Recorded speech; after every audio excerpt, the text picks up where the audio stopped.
You are listening to Spaceboy Universe on the SBU network. Explore the universe with Spaceboy and Surlana.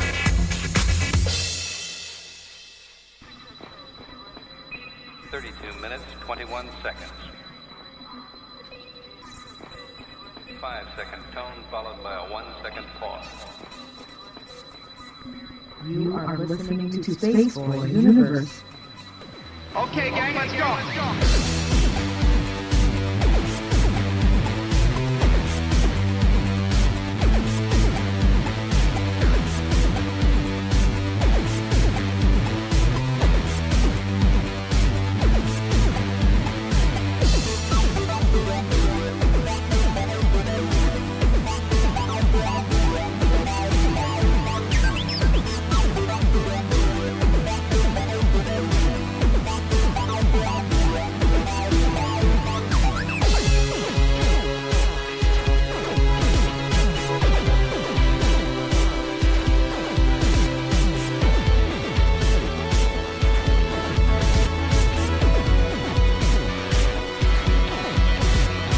From the space city called Houston, Texas, welcome to Spaceboy Universe, featuring Spaceboy and the lovely Surlana. So strap in and prepare for launch sequence.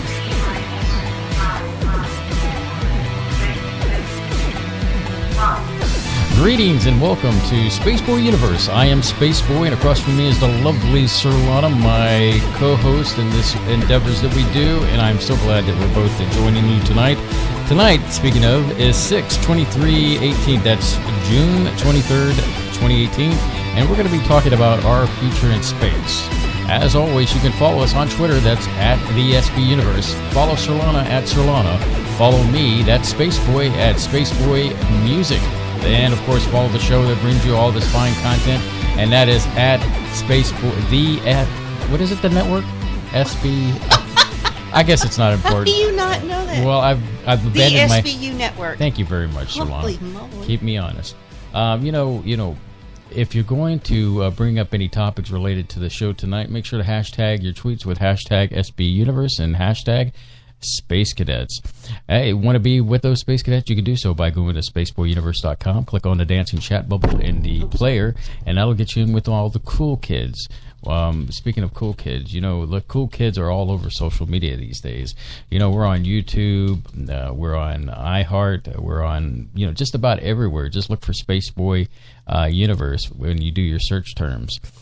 Speaking of YouTube, you know, we do more than just the usual backup of data up there to archive our show. We also provide you fine content, video content from Spaceboy Music, 2-Bit Gamers, and so much more. So subscribe. It's your duty as a Space Cadet to do so. So subscribe, whack that bell off the goat, so you're notified anytime anything new. So dirty when you say that. When something new gets uploaded, you know, you'll get notified. So that's you know, Spaceboy Universe. Do the search. You know, speaking of archiving and on the go, you can listen to Spaceboy Universe on various platforms, like I've discussed before. One of the things that we like to push lately is iHeartMedia. We're there. YouTube, you can always take that on the go and listen. I believe you could take it a Spreaker. You can listen there. That's always cool to listen on the go. But, you know, we're in TuneIn and all these other great things. So, you know, just look for Spaceboy Universe. The bottom line is, do a search for Spaceboy Universe, and you will find us. Just look up your favorite app and do it. So, on that magical note, I'm going to go ahead and bring in the lovely Surlana. And how are you tonight, Surlana? I'm kind of laughing that, I don't know, it's like, I don't know, time goes by and you just sort of forget the social media. But well, no, I you know, the thing is, my script got damaged because the cat yeah, had but it's got been thirsty. 3 years. Oh no, you're the philosophy. You would think after 3 years Look, that we are on Twitter, Facebook, Instagram, Spreaker, SoundCloud, Pinterest. YouTube, Pinterest. Don't rush me. Don't rush me. Instagram. I just said Instagram. Okay, just making sure you say it. Stitcher, TuneIn, and iHeartMedia. I know that we were at one point on Talk. And you said TalkStream. Well, TalkStream Live was more of an index to put on there. But some point here, when Spreaker gets its thing together, we might be on Spotify. Podcasting on Spotify. Won't that be something? That would be kind of cool. Like I said, we try. Did you mention SoundCloud? Because we're also on SoundCloud too. Yeah, I kind of forget SoundCloud exists, but I used to love SoundCloud, and then they started really hammering with copyright stuff. Yeah, I know that you definitely used to get your mashups. My mashups, all my good mashups, excuse me, were there. Were there, and they started cracking down on copyright infringement and started shutting them all down. Mm. But yeah, speaking of copyright infringement, I was going to say, but go ahead. You were going to say copyright infringement, and so there's this new thing. Did you just pull me out? No, I'm sorry. A flick of the dial. But go ahead. I'm sorry. My apologies. All right. If you don't know what a meme is, I don't know really how to explain it, but it's definitely an internet-based culture thing, memes. Well, the latest thing going on is the European Union voted to make memes illegal. And you're thinking, well, how can you make a meme illegal? Like, let me see if I can get an example for you. Do you remember when Beyonce performed at the Super Bowl and she was doing this dance and they happened to photograph her at a particular moment where she was doing something kind of fierce and she was all muscular and manly and weird looking, and they snapped a photo of that pose and they just memed the heck out of her? Well, it's about copyright infringement, basically. And by gosh, I love memes. I mean, we pretty much, Spaceboy and I, consume memes. We love watching compilations and looking at stuff online. I've made them myself for fun. And that's what people do. People like to have fun. They're not trying to steal your content. They're just trying to make fun of it or just be silly. So, this week, the European Parliament Committee on Legal Affairs voted to make them illegal. But what this really means is, and it's a process called Article 13. Doesn't that sound ominous, Article 13? So it will require larger sites to scan all their user uploads. Larger sites. Does this mean like YouTube, which is already having a heck of a problem? Large sites to scan all the user upload, looking for content recognition technology, and it will flag anything that's copyrighted. So if you take a screenshot of something and you put some text over it and make a little funny meme, and that stuff has been copyrighted and it gets flagged, they take it down, or I don't know if you get a slap on the hand or if you get fined. But anything remotely copyrighted, photos, text, music, videos, and more, meaning if you got a meme that's using stills of copyrighted film, like a screen cap from a movie, like from the Avengers or something, it could be auto-blocked along with remixes of viral videos, which I love those. One of my favorite things was it's a YouTube channel that takes things like news stories and then makes them into music, where it seems like the people in the stories are singing or rapping. So basically, anything that goes viral, that's memeable, or live streamed can get dinged over there in the European Union. So Article 13 would cause open software community to collapse under immediate legal pressure, requiring code hosting platforms to scan and automatically remove content that could drastically impact software developers because their dependents are removed due to false positives. Now, that sounds like a bunch of mumbo jumbo, doesn't it? False positives. So, but this is already going down, as he just mentioned SoundCloud. I lost interest in SoundCloud because the thing that I enjoyed most on SoundCloud was taken off there, which was mashups. And almost nobody was making money off it because you didn't have to pay to download. I mean, it was free downloads. That might have been what they were upset about. But a lot of the content makers on SoundCloud did not offer the mashups for download. You just went there and you listened to them and like faved them. Well, they took them all down, so I lost interest in SoundCloud. Now, we know what YouTube has gone through recently.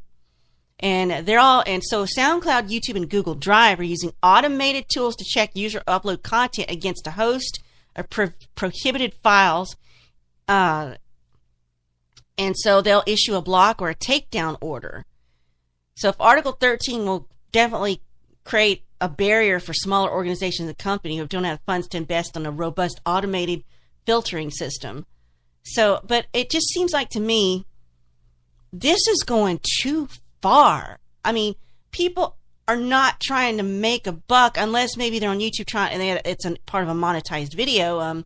I could see how that might be a problem, but it feels like a freedom of speech violation in a way. Like, I want to make fun of something to make a point, because there's nothing like making a point when you use comedy and irony. And I need to take a screenshot from this TV show or from this news cast, and they're going to say, oh, you can't. It just feels like censorship. So copyrighted works are typically used online as prime examples: memes, remixes, open source collaborations, and those all could technically infringe on copyright stuff in some way or another. Now, granted, understand this is in Europe only so far, and this is called Article 13. I urge you, if you're like me and Spaceboy and you're into nerd culture and internet things, go look this up, because it's very strange. But I was discussing this in passing this earlier in the day or earlier in the week with you, and I said, how do they police this when the internet is borderless? Well, how are they going to do that? I was going to interject here. Oh, please do. I've missed you. Yeah, I know you have. Whatever. I'm sure I'll give you a big old smooch. I hope you didn't fall in. Yeah, so anyway. I didn't say anything. No, the thing I was going to say here in America, I would imagine that would fall into the Fair Use Act. But it feels like censorship, a freedom of speech it is violation. Censorship. It is a censorship, and it's kind of. I think it's stupid that the EU wants to. Nobody's trying to make money off of a meme. Memes. I mean, nobody. I have not heard anybody trying to make monetization. Maybe off a of memes. remix or a mashup. Yeah, or musical works. Like video. Songify This, where he takes Star Wars and he dubs it over, or though it's bad lip reading, YouTube channel. Right. I could see how they might get in trouble. Now it's original songs and lyrics, but the video they're part. using is copyrighted because it's Star Wars. I think in some cases that would be a real thin line to cross as far as what I was going to say. If they don't have it fair monetized, use. if they're not making money off it, and he's not putting ads, it's just out there for people to see. Right. I don't see how it's a problem. It's free advertisement for Star Wars. Now, in that, when you brought up the what is it called? You just said it, and I can't believe I forgot the name of that. Where they do the voiceover for music and the songs. Oh, bad lip reading. Then the other one is Songify This, where they take news stories and make it, Let me use the example of bad lip reading. And now, they probably don't monetize their videos. However, I do know they upload their songs to, like, iTunes and Spreaker. I mean, not Spreaker, and Spotify, to where their music is getting monetized. But see, that's the separation. You don't have the video. Yeah, you can. Now, like I said, Bad Lip Reading did one from Empire Strikes Back called Seagulls Stop It Now, where Yoda raps about seagulls will poke your knees and all that stuff. I love it. Hits you in the coconut. Now, you can go and download that and get it and buy it and listen to it on Spotify, but it's totally removed from the video. It's got nothing to do with the video. Yeah. It's all about the music. But if you've never heard it before and you go listen to the audio without the video, you're like, what the heck is this? But it's still a little enjoyable, catchy song. And I think I watched that over and over again because I was just dying. I was laughing. Sometimes I'll get really... Now, and another thing is, like, you'll have video of a football game or something like, I say football, I mean soccer to us, but football to the rest of the world.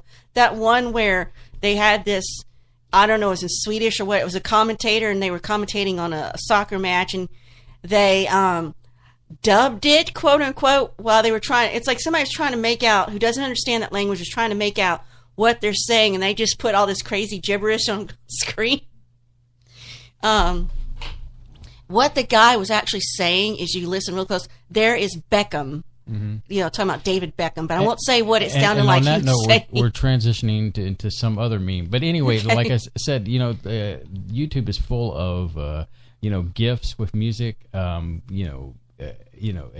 It's and memes out the wazoo. I mean, I can't think of. I mean, just.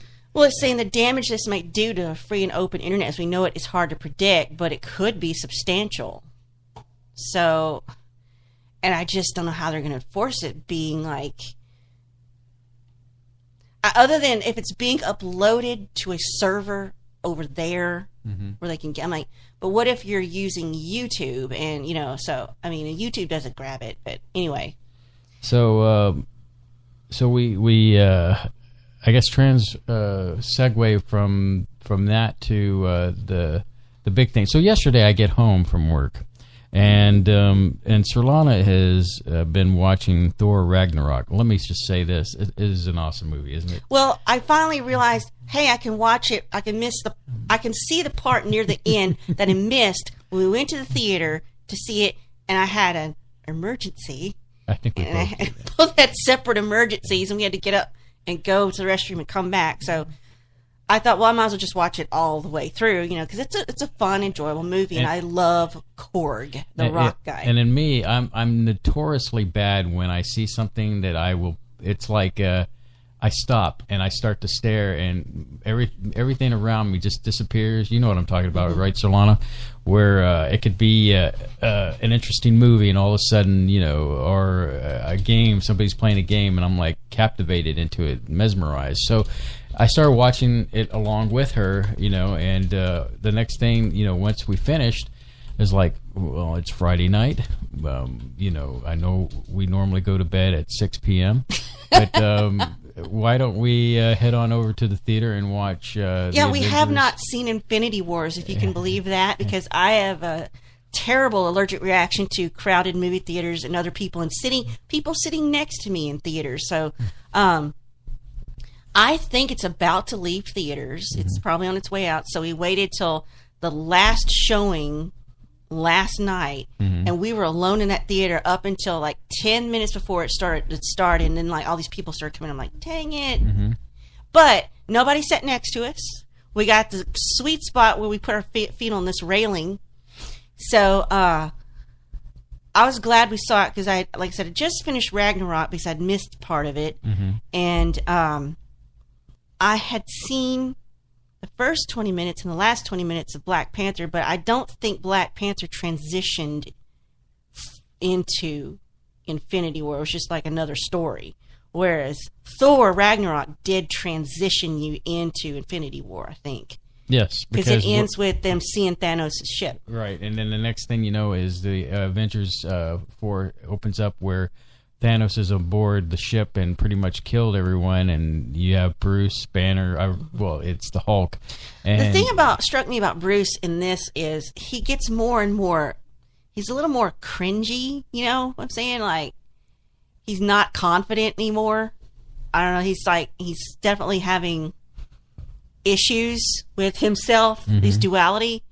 And I kind of knew going into this what was going to happen, that there was going to be some character deaths, and so I was fine with it until they got to little Spider-Man, and I'm like, no, because he was the one that was like, you said, like, Doctor, you're like, I don't want to go, and I'm like, no. David Tennant, the David Tennant moment. He reminded me of before he transformed, but which is funny because Karen Gillan is playing Nebula, and she was his companion. No. One of his companions. No. Karen Gillan was never David Tennant's. She was Matt Smith. Matt Smith's companion.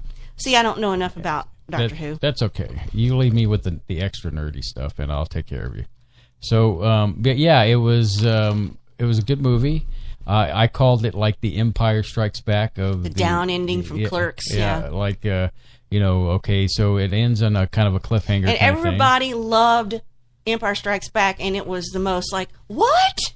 This can't happen. Is he dead? It left everybody. That's a good movie. It left everybody like, what's going to happen next? Yeah. And I think it's only because Peter Parker did that. I don't want to go. And you're like, oh, God, no. But the rest of them like, yeah, you're dying. The only other movie I can think of sci-fi wise that comes close to that was when Spock died. Yes. And but see, and then we got into the philosophy of this movie. Star Trek, and Spock in particular, the Star Trek philosophy comes from Spock.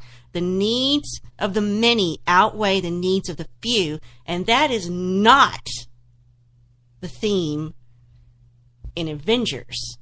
Because they're like, no, I don't want to kill you to save the world. You're like my best friend, or you're like, I love you. And I'm like, kill him. Just do it. And I'm like, geez. you're referring to Vision. All of them. Well, because, and what's his face, Peter Quill, they almost had that glove off Thanos, and he was all, oh, Gamora. And I'm just like, because he loves Gamora. I know, but you're talking about the freaking universe. Get over it for just a second.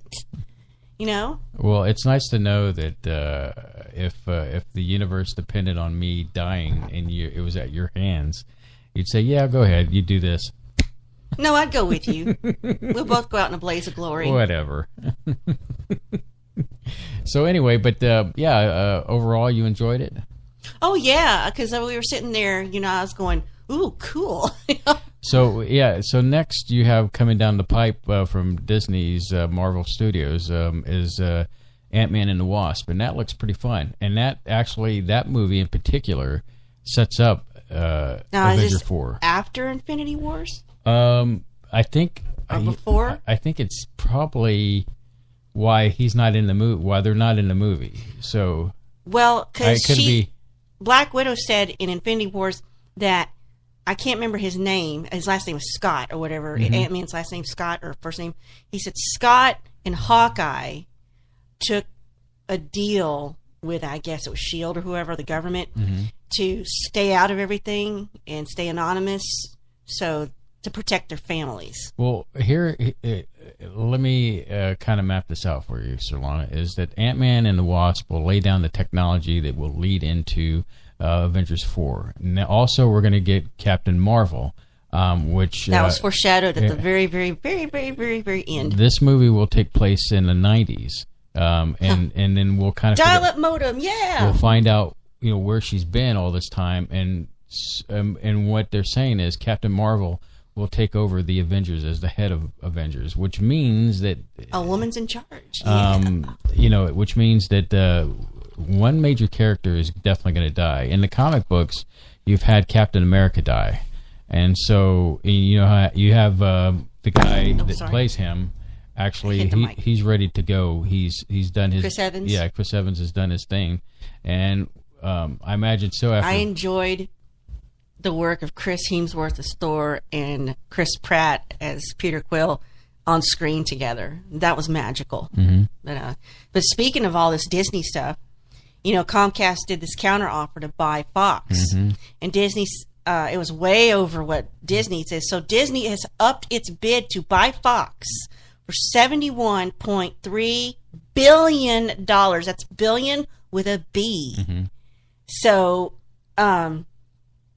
that's where we are. But it's something you were saying right before the movie started last night. You were like saying things that kind of blew my mind. It's like, sure, this would help unite the MCU because they would be getting Fox owns X-Men and Fantastic Four. Who gives a crap about them? But you also said, hey, think about this. I think you just feel bad because of that last movie. But I didn't see it. The first movie sucked too. But you also pointed out Fox owns the Alien franchise. I'm like, how freaking weird is it that Disney would own the Aliens franchise? Well, it would go a lot further than that because they would own the TV shows like The Simpsons. Could you imagine The Simpsons showing up at Disney as characters? And then you've got Bob's Burgers. And then take it even further. You got American X-Files? American Dad. You've got Family Guy. Those could die. Also, since they're going to be acquiring Fox, that means that they will have the Orville, another produced. I know you just. First off, ladies and gentlemen, she hates. We've got other things to get onto. She hates what's his name? Seth. What's his face? Seth, I hate his stupid face. Anyway, Seth MacFarlane. But anyway, I think that this is great. And besides, that show is coming back. People like it, and I feel better Disney owning Fox stuff than I do I mean, they're not great companies, but Comcast feels like the evil overlord, where Disney at least pretends to be your friend, you know?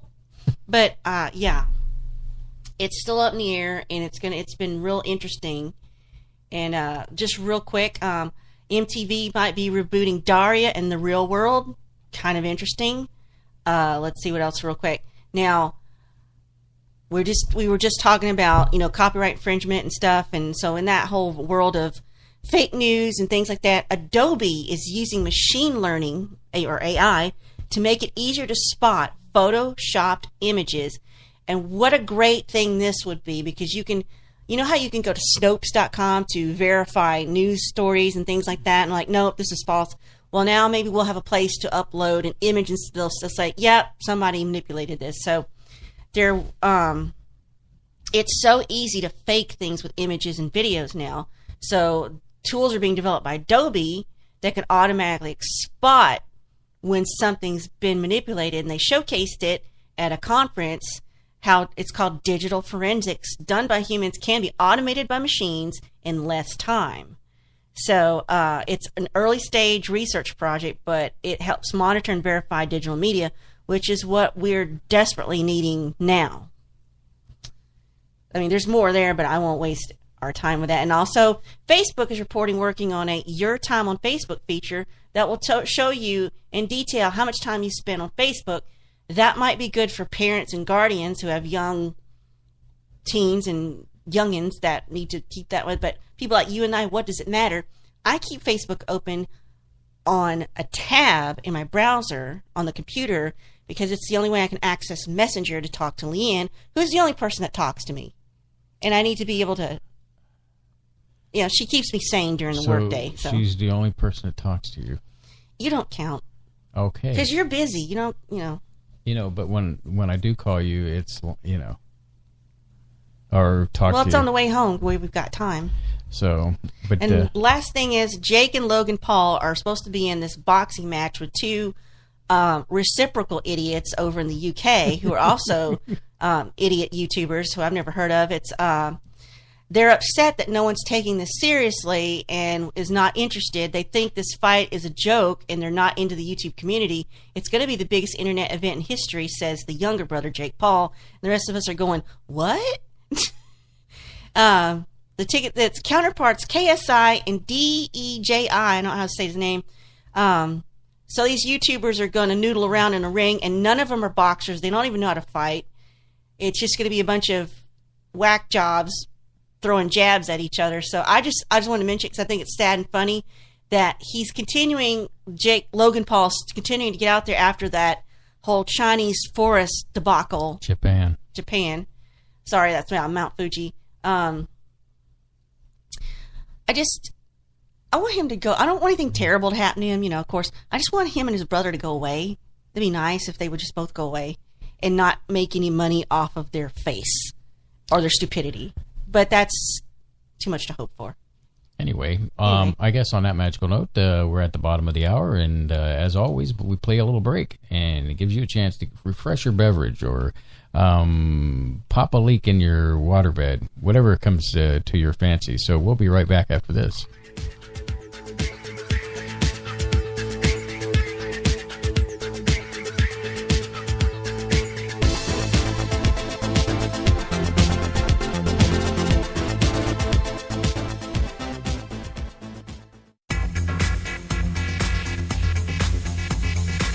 You are listening to Spaceboy Universe on the SBU network. Explore the universe with Spaceboy and Surlana. This is author Jordan Root. You are listening to the Spaceboy Universe. This is K28, and I'm listening to Spaceboy Universe. Hi, y'all. This is Lori calling from Texas, and I love listening to Spaceboy Universe. Hey, this is Dave Cruz, host of Beyond the Strange, and you're listening to Spaceboy Universe. This is Wendy. I'm listening to Spaceboy Universe. Hey, y'all. This is Lorelai DeLille. I listen to Spaceboy Universe. Don't you? Tell your mom and them I said hi.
You are listening to Spaceboy Universe. Here are your hosts, Spaceboy and Surlana. Indeed we are, the dynamic duo that makes up Spaceboy Universe. So tonight is an interesting episode. Surlana had came up with this one again, and it's our future in space. And we possibly, I guess, came to this. I guess was it? I guess earlier this week or probably the prior week, where Trump announced that. Can I say how we got into it? Because this is sort of adorable. You literally came in from work because I get home first. You busted in and said, "Guess what?" I said, "What?" Did you hear about what Trump said? I said, "Of course not," because I'm not paying attention yet. And you said, "He says we're going to get a space force." And when you said this, I knew exactly what was going through your head.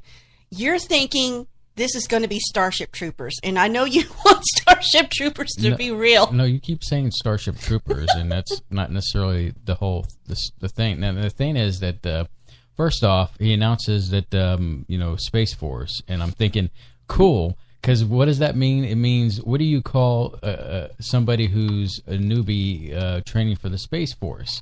And my immediate thing was, you call them a space cadet. And I was listening to a radio program, and they said the same dang thing at the same time, and I thought that was pretty funny. Yeah. So, but oh yes, Gene, I appreciate your giving me the promotion there. So yeah, I was like, wow, this is great. Regardless of your view on Trump, I just thought this was just a really great announcement. So we're going to talk about that, and if you're upset that Trump's our president, can you just put that aside, because that's not the issue right now.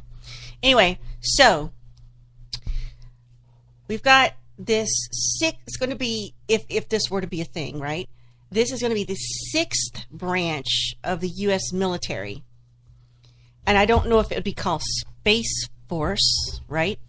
Space Force. I don't think there were details to go into just yet. I don't know if this was an off-the-cuff thing or something he's been thinking about. Who would carry it out, who would command it, but he kind of framed it as a national security issue, if I'm getting this right, saying, I think what he said was China and Russia and other countries are leading us in space. Now, I think that's correct. But I also wonder, does he know something we don't from all these meetings with Kim Jong-un? Is that what his name is? Kim Jong-un? The leader of China? No, not China, Korea, North Korea. Now here's what he said. It is not enough merely to have an American presence in space. We must have American dominance in space. Now he said that in a meeting of the National Space Council, which I didn't even know we had.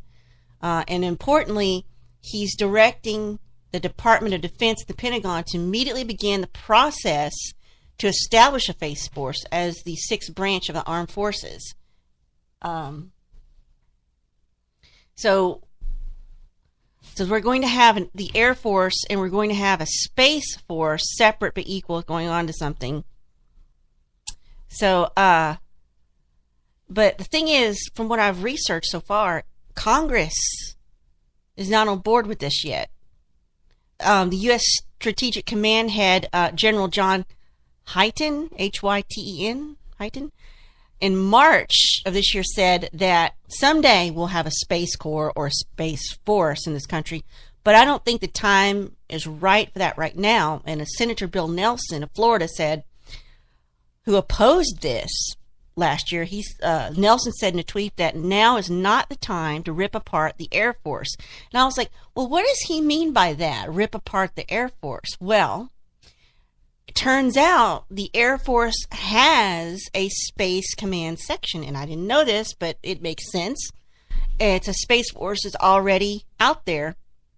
So I went to their website to see what they do, and basically they do Earth surveillance, weather forecasting, communications, and command and control of ground-based weapons, as well as satellite security.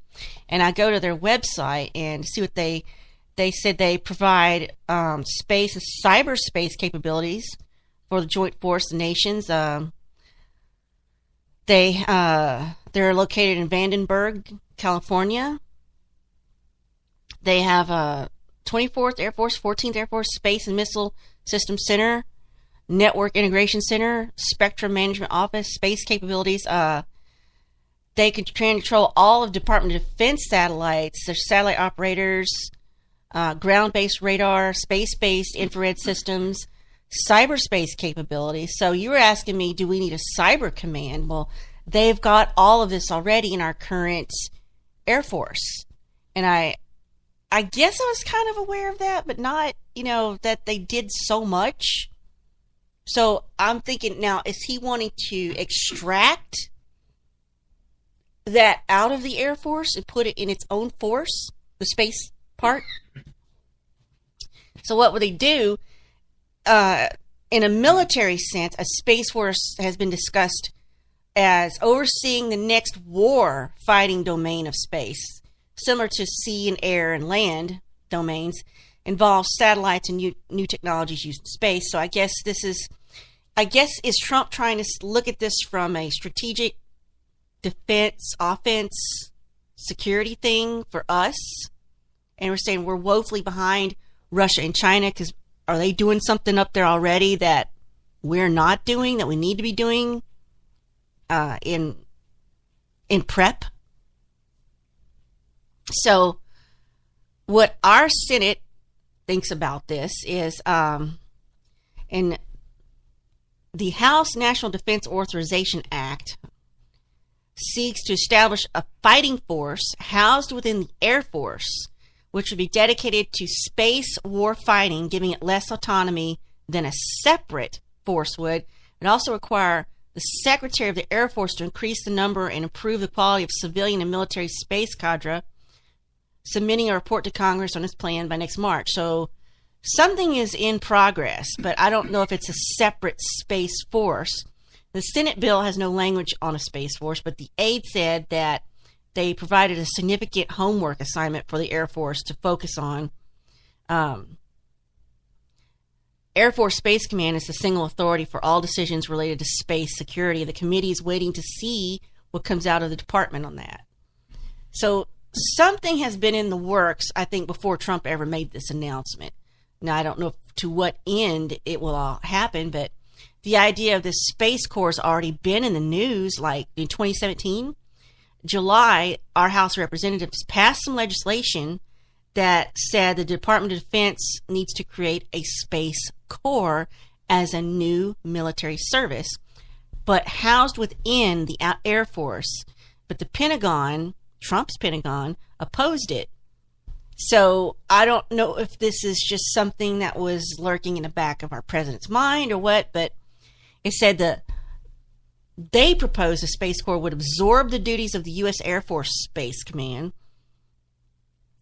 which employs about 36,000 people over more than 130 sites around the world, then this division would collect space professionals throughout the government in one place. And the military has not done a good job looking after space with all its other distracting priorities. That's Jim Cooper.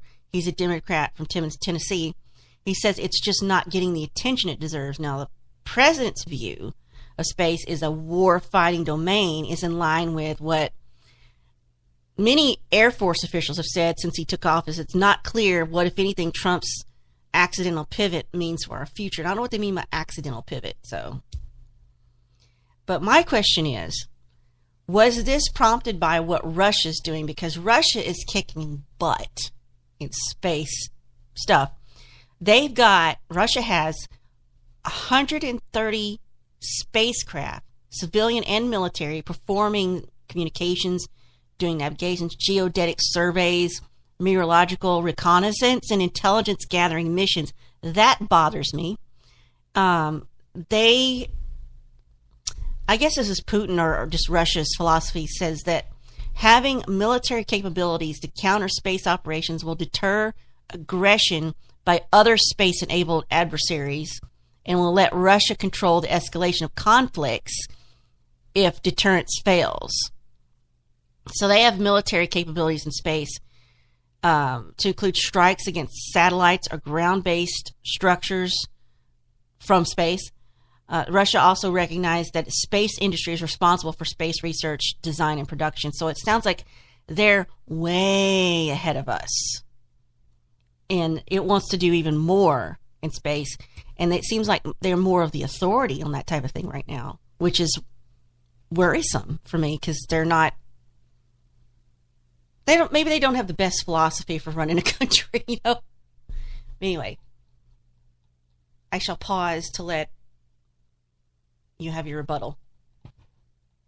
Well, there's not much of a rebuttal other than, you could look at it. The Space Force could possibly be like a Navy Marines kind of situation where you have the main group, which would be the Air Force, and then the group upon that that goes into I guess, Navy would be C, and then once you need to extend that you have the Marines, but I can only imagine that you have the Air Force, and then it goes into space, getting out there. Now, you kind of wonder because this also leads into, and when I say conspiracy theories, I don't mean anything negative by that, where you have the secret space thing out there, and so it seems like it would be a perfect path to legitimate.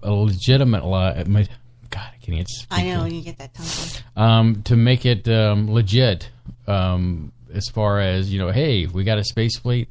And look how quickly we built all these ships that are out there, which were probably ships that are already built out there. So, I mean, from the long game on this is that...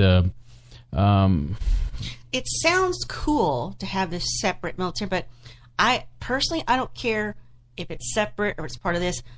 It seems to me we're behind in some things that Are we behind? That's the thing. We don't know. Maybe it's best we don't know. But do we not have a defense-based system from behind the curtain? Like, do we have stuff up there to protect us right now? Yeah, we have stuff up there. What was that thing I found out? Was it called Rods of Jericho or something? No, was that from Iron Man? Rods of God or something, which was just these long 20-foot tungsten rods. They don't have any payload. They don't have any explosive. They don't have any nuclear. They're just long, heavy pieces of tungsten. And all they have to do is impact a spot. And that'll do all the devastation of a warhead, but with none of the toxic chemicals or, you don't have to worry about the environment. It'd just be gone. So do we have stuff like that, or is that just a fantasy? I mean, is it best that we not know because then that other people can't know? We have technology up there capable of doing things. Don't be naive in thinking that we don't. we're very competitive in space. Just because we don't have the space shuttle anymore, making trips to space anymore, doesn't necessarily mean that we're not actively involved. And what we, it's one thing to see what the right hand is doing, but what is the left hand doing? And I think it's one of those situations where it really comes back to you have to be pretty naive to think that we don't have some kind of involvement in space. No, that's not the. Sure, we're involved in space, and I'm about to get into that. But as an American citizen taxpayer, yes, military. We're strictly talking military right now. There is that small little space shuttle that the DoD is flying right now. Really? That is going on long missions in space.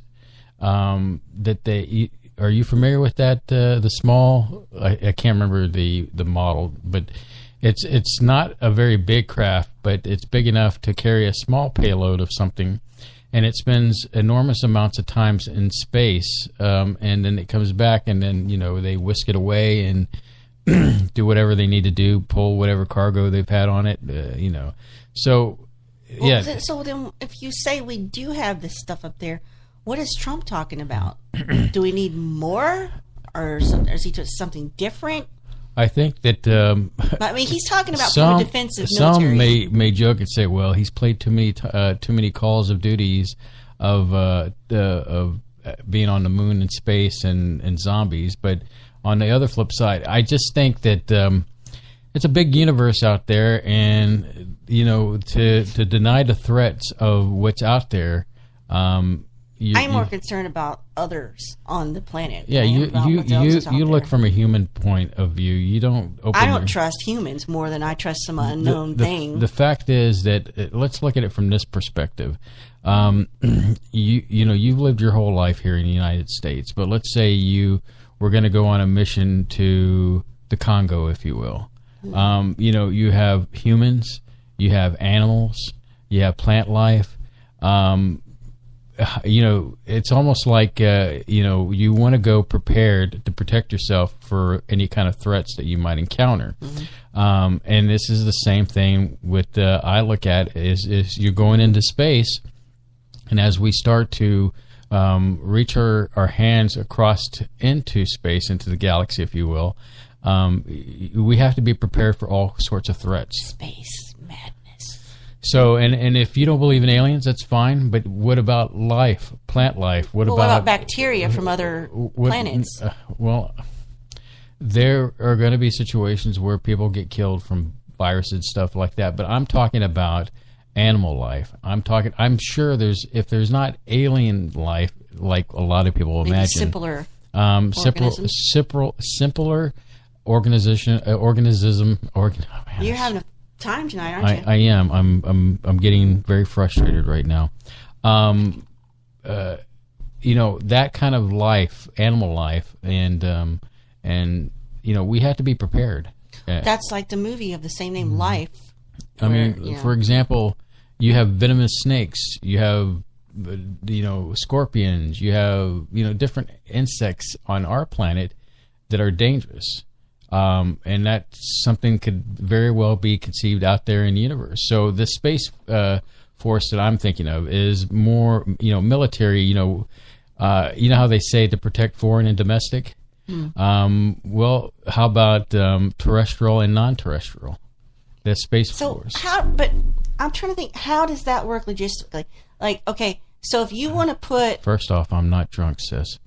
If you want to put something like, I don't know, a satellite or a device in space that has, I don't know, a photon, torpedoes, and lasers, but it's pointed not at Earth, somewhere else, is there an international law up there? I mean, does it have to be, sync over our geographic area? No, it could be anywhere. Everybody's cool with it. All hands, it doesn't matter. It's space. You've got satellites that run the gambit of different latitudes and longitudes, and because we have spy satellites to go over different parts of the globe to detect certain things that are going on in our countries that are not conducive to our welfare. I was just wondering what the thing is, like, if we want to spy a satellite, can we literally put it anywhere up there, or do we have to kind of like watch our, Do you really think that, oh my God, I can't put a satellite over some country? No, they're going to do it. I mean, the only way to get rid of it is to take it out. I want to be frank with you for a second, Surlana. I am telling you that the old days of gentlemanly fighting are long gone. Sure, but I'm just and wondering. So if you want some information, you're going to get it. Clearly you have all these different branches of the military that have their own objectives. Even cybersecurity. You think for 1 second there's going to be some kind of faction that says, "Oh, we can't do this because." Blah blah blah. They're going to go in and do it and find out and try to protect the United States interest. I mean, we don't live in a candy-coated world that we live in. I mean, it's a dangerous society, and quite frankly, we should have a little skepticism when it comes to our government. They're not the best as far as they have their own nefarious things that they're after. So, what do you think our future is with having a space force? I mean, I know we kind of have one with the Air Force already. Do you think they are going to go ahead and revamp it, amp it up, do more military defensive things in space, or? Well, I like to refer to different sci-fi shows, and in this situation, it seems like the closest one that we can make that comparison would be Stargate. Because in Stargate, the TV show and the movie, you had the Air Force involved along with the Stargate, and they had people like Samantha Carter, who was I guess she was an astrophysicist, so she was smart beyond being just an astrophysicist, but she served in the Air Force, and so I see a lot of similarities between that show and what could conceivably be the Space Force. Do you think it would be like secret, like the Stargate project would be super secret? I'm sure it would start off secret, but ultimately further down the road in that show, it became public because you had the different countries working together, along the SGU team, and then they went off to Atlantis, and then beyond that, but you had different, you had Russians, you had Canadians, especially Canadians, good old Canadians, and but I think that show is kind of an idea of what the Space Force could be. In an ideal, that was more. I mean, they were better at diplomatic working together, the different countries and whatnot. Or they seem like it's more almost like Star Trek idealism, but I don't think it would work here like that. It would just be too fraught with tension. That's your vision of the future. You're pessimistic when it comes to things like that. I try to be hopeful. And humans are humans. Until you get rid of that greed and... Well, I think the big part of it is our governments cannot be trusted. No, there's no 100% trust with the government. And you're absolutely right. Greed plays a big part in our governments, and not just necessarily the United States, and just every government you see. They're not for the best interest of the people. So should we be concerned about this, or just like only thing we do is keep our eye on it and keep voting? Well, I mean, we can keep doing what we can, but I mean, I just, of anybody that shouldn't be pessimistic, it shouldn't be me. And I'm feeling pessimistic tonight. So. I have that effect on you, dear. And because you were all like, "Ooh, Space Force!" I like really, a little 12-year-old boy. It frustrates me beyond belief. Ever since I was a young boy, I wanted to be an astronaut, but didn't quite work out that way. But I'm still pro space and pro exploration and things like that, and that comes from watching Star Trek when I was a kid, and getting involved with Star Wars when it hit the theater, and space in general, and then when aliens came along, that was kind of a cool thing. And I would think that would keep you like, I'm never going into space. Look what could be out there. Well, space is dangerous, but you take the precautions and you do what you can and to protect yourself. And since you brought up, since I brought up aliens, I think that is probably an ideal situation of what a Space Force would become, like the Colonial Marines in Aliens. And the Doom game. And so where you have these colonists, they go out and they're protected by, people of the Space Force and, or in that scenario, the Colonial Marines. And so, but, it's a big universe out there, and I guess we'll just have to do what we have to do when we get there. It'll be interesting to watch what happens. Mm-hmm. So, at that note, we're taking a break. We'll be right back after this.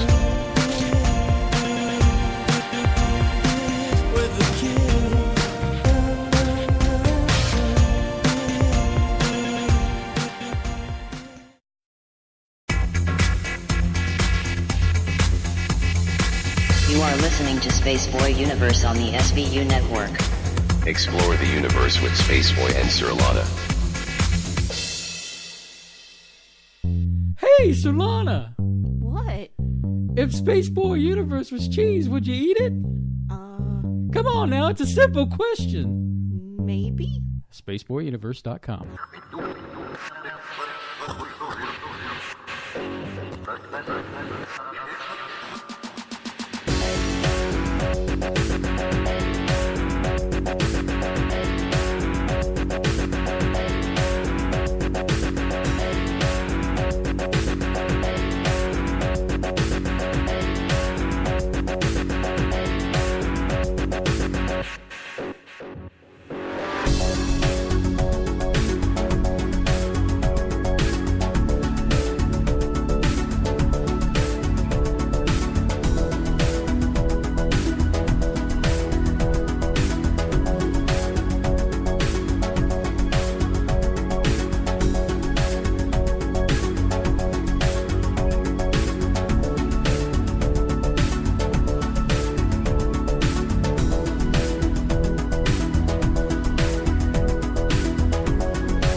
You are listening to Spaceboy Universe. Here are your hosts, Spaceboy and Surlana. So we're back, and very lively chat going in the chat session right now with the Space Cadets. Just following that. And so, Surlana, we're back. To eat my tiny cookies during the break. Well, you're gonna have to wait until next. Yeah, break. I know. So, where do we go from here? Yeah. Okay. So, what we've done for the last 60 years is we've had NASA, right? And we've had the glorious days of getting our people into space, getting to the moon, doing space shuttle missions, taking things and people to the International Space Station. And then 2011, no more shuttles. So where did that leave us? Well, now we have something called the privatization of space. And this just means private companies are doing their thing and acting like contractors, and they're bidding on jobs to take things and equipment and payloads into space, but not people. They're not ready yet for people. So I think the one we've heard about most is Elon Musk's company is SpaceX. Now, Dragon is supposed to be their space vehicle for humans, but and Elon Musk is very much on board with private space travel. And SpaceX was the first private company to deliver cargo to the International Space Station. In fact, SpaceX has become downright aggressive about it. They're about getting contracts from the government to launch satellites into orbit because the only person doing that in this country has been the U.S. Air Force. And in fact, SpaceX sued the U.S. Air Force saying it should be allowed that other companies can compete with the U.S. Air Force against the United Launch Alliance, which I didn't even know was a thing. You're like, well, what is the United Launch Alliance? Well, this alliance is a joint venture between Lockheed Martin, Boeing Defense, and U.S. Space and Security. They're a major force, or you could look at them as a monopoly for getting stuff into space. And so I kind of admire SpaceX's stance on this. It's like, hey, it's not fair you get to be the only people to put things in space. Like, we want to make money too. So I would think that takes the burden off of the military and spending. So, you know what Elon Musk said? He said that Russia is overcharging us to get a ride on their rockets. So if only there was an Uber for space travel, maybe that's what they're trying to be, is that's how, and if we want to put some people in space and get them on the ISS, or we take them off the ISS, we have to go over to Russia and put them on a rocket, strap them on a rocket, literally, and get them up there, which is fraught with tension, between our countries, as always. So, but using private sector rockets to transport astronauts would be revolutionary for NASA, especially if they're American companies. Now, George W. Bush, under his administration, they started a commercial program, and they invested heavily in something known as Constellation. And that would have replaced the shuttle missions and funded new missions to the moon, but Obama's administration killed Constellation, which was over budget and behind schedule, and then it started to double down on the commercial options. So having the private sector design and build and own those vehicles under the guidance of NASA would be seen as a way to save time and money, and also it would allow NASA to focus on their other stuff, as like sending people and things to Mars and doing all their lab stuff. So now the other big name is, of course, Richard Branson's Virgin Galactic. Now Branson is more into the touristy side of this, he is, because he has his own airline and whatnot. So they want to construct a spaceport and make like a space travel agency, an international transport of goods and services, and space tourism. And there's a bit of a race right now for this type of thing between China, India, and Japan, and us, I guess, Russia. Now, one of the advantages to privatization is private companies can freely spend their own money. They can spend exorbitant amounts of their investors' money. That can result in bankruptcy, but they're allowed to take risks that are unprofitable in the short term to maybe get profitable in the long term, and that's something NASA can't do. Now, there's a lot of critiques on both sides of this, and on NASA's too. Some say, well, NASA was only formed as a propaganda tool. During Kennedy's administration, by such and such, we will put a man on the moon. And it seems like a big chest beating moment, like, hey, we're good too, because Russia was kicking our butt, or Soviet Union was kicking our butt because they put people in space first, orbiting. They put Sputnik and they put the first man in space. So it was a Cold War thing, It was just a way to say, we're just as good as you are, even though we just beat you in a war. The fact, what we're doing, that was called, so from 1954 up until maybe 2000s is called old space, the old space program, meaning the slow, bureaucratic, government-directed, micromanaging NASA epoch, old space. And the critique is NASA's still trying to coast by on the glory days of old missions like Apollo, and they're just not really sure what to do next. But space travel and industry is trying to go, I guess, more self-sufficient. So I don't see how privatization is a bad thing. And what we could do is we could just take all that away from NASA, and you could leave NASA in mission control down here and have them be the world's FAA for keeping track of satellites, keeping track of things that are, going up, coming down. They could be like cargo inspections, everything could go through them if the world wished it.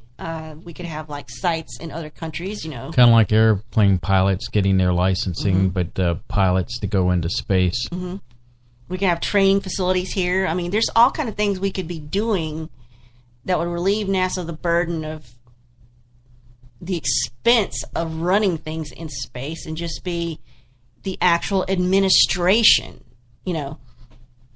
But some say the other side of this is that we've already lost a lot with NASA. They see privatization as a tragic loss in America's leadership in space because they think we've already lost it. They think it happened when we started hitching rides on Russian rockets.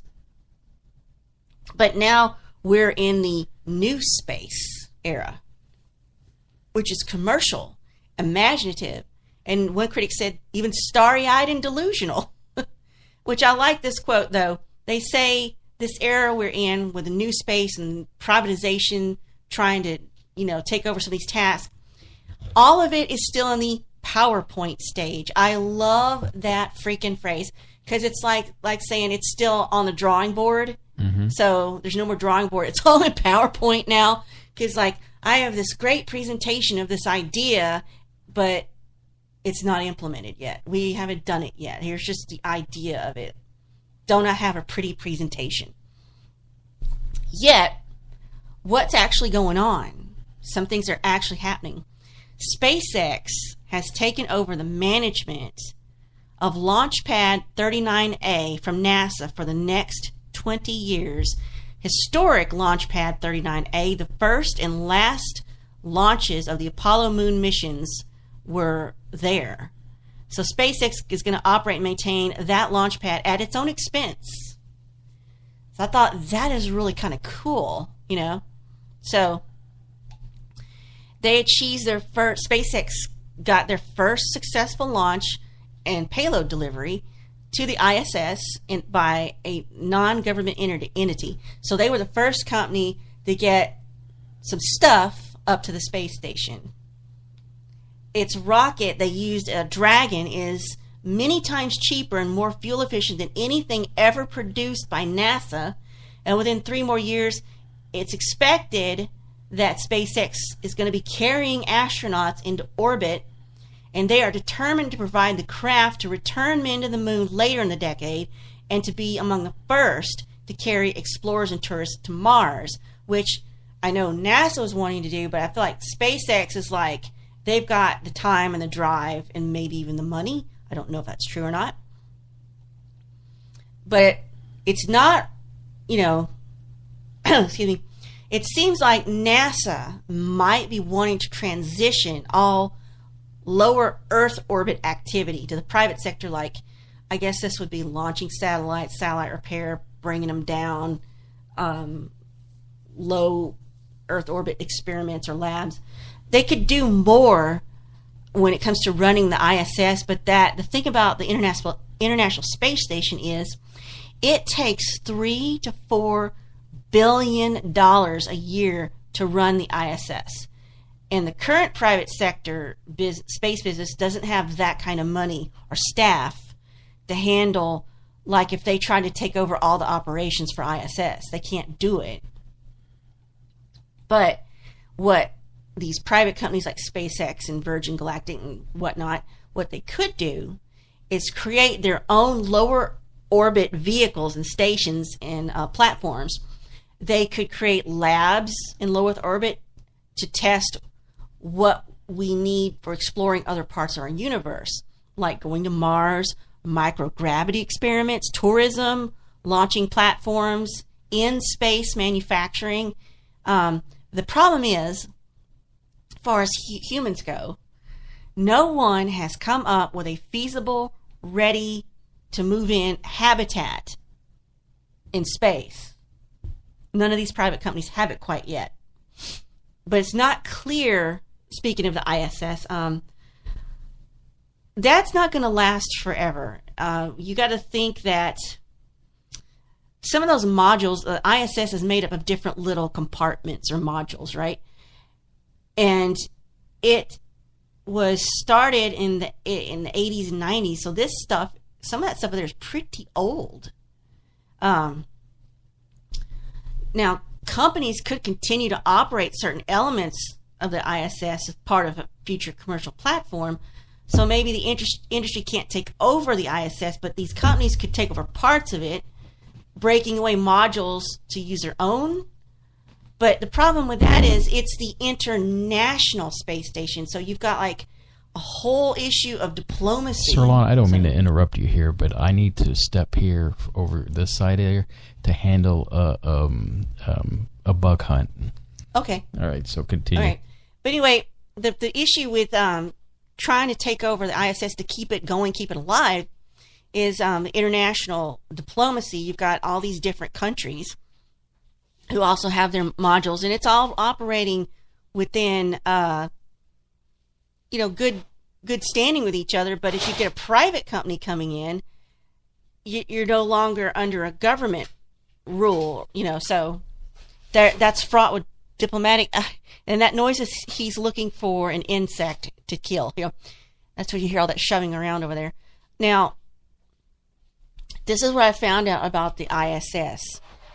The whole, the bulk of the equipment that makes up the ISS is American stuff. Like, we mostly put it together, so we have the most up there. Now, there's some other modules from other countries, but we have the most up there.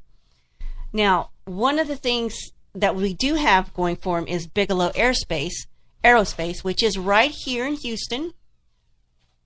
I worked for them briefly. I cleaned toilets as part of a temp job.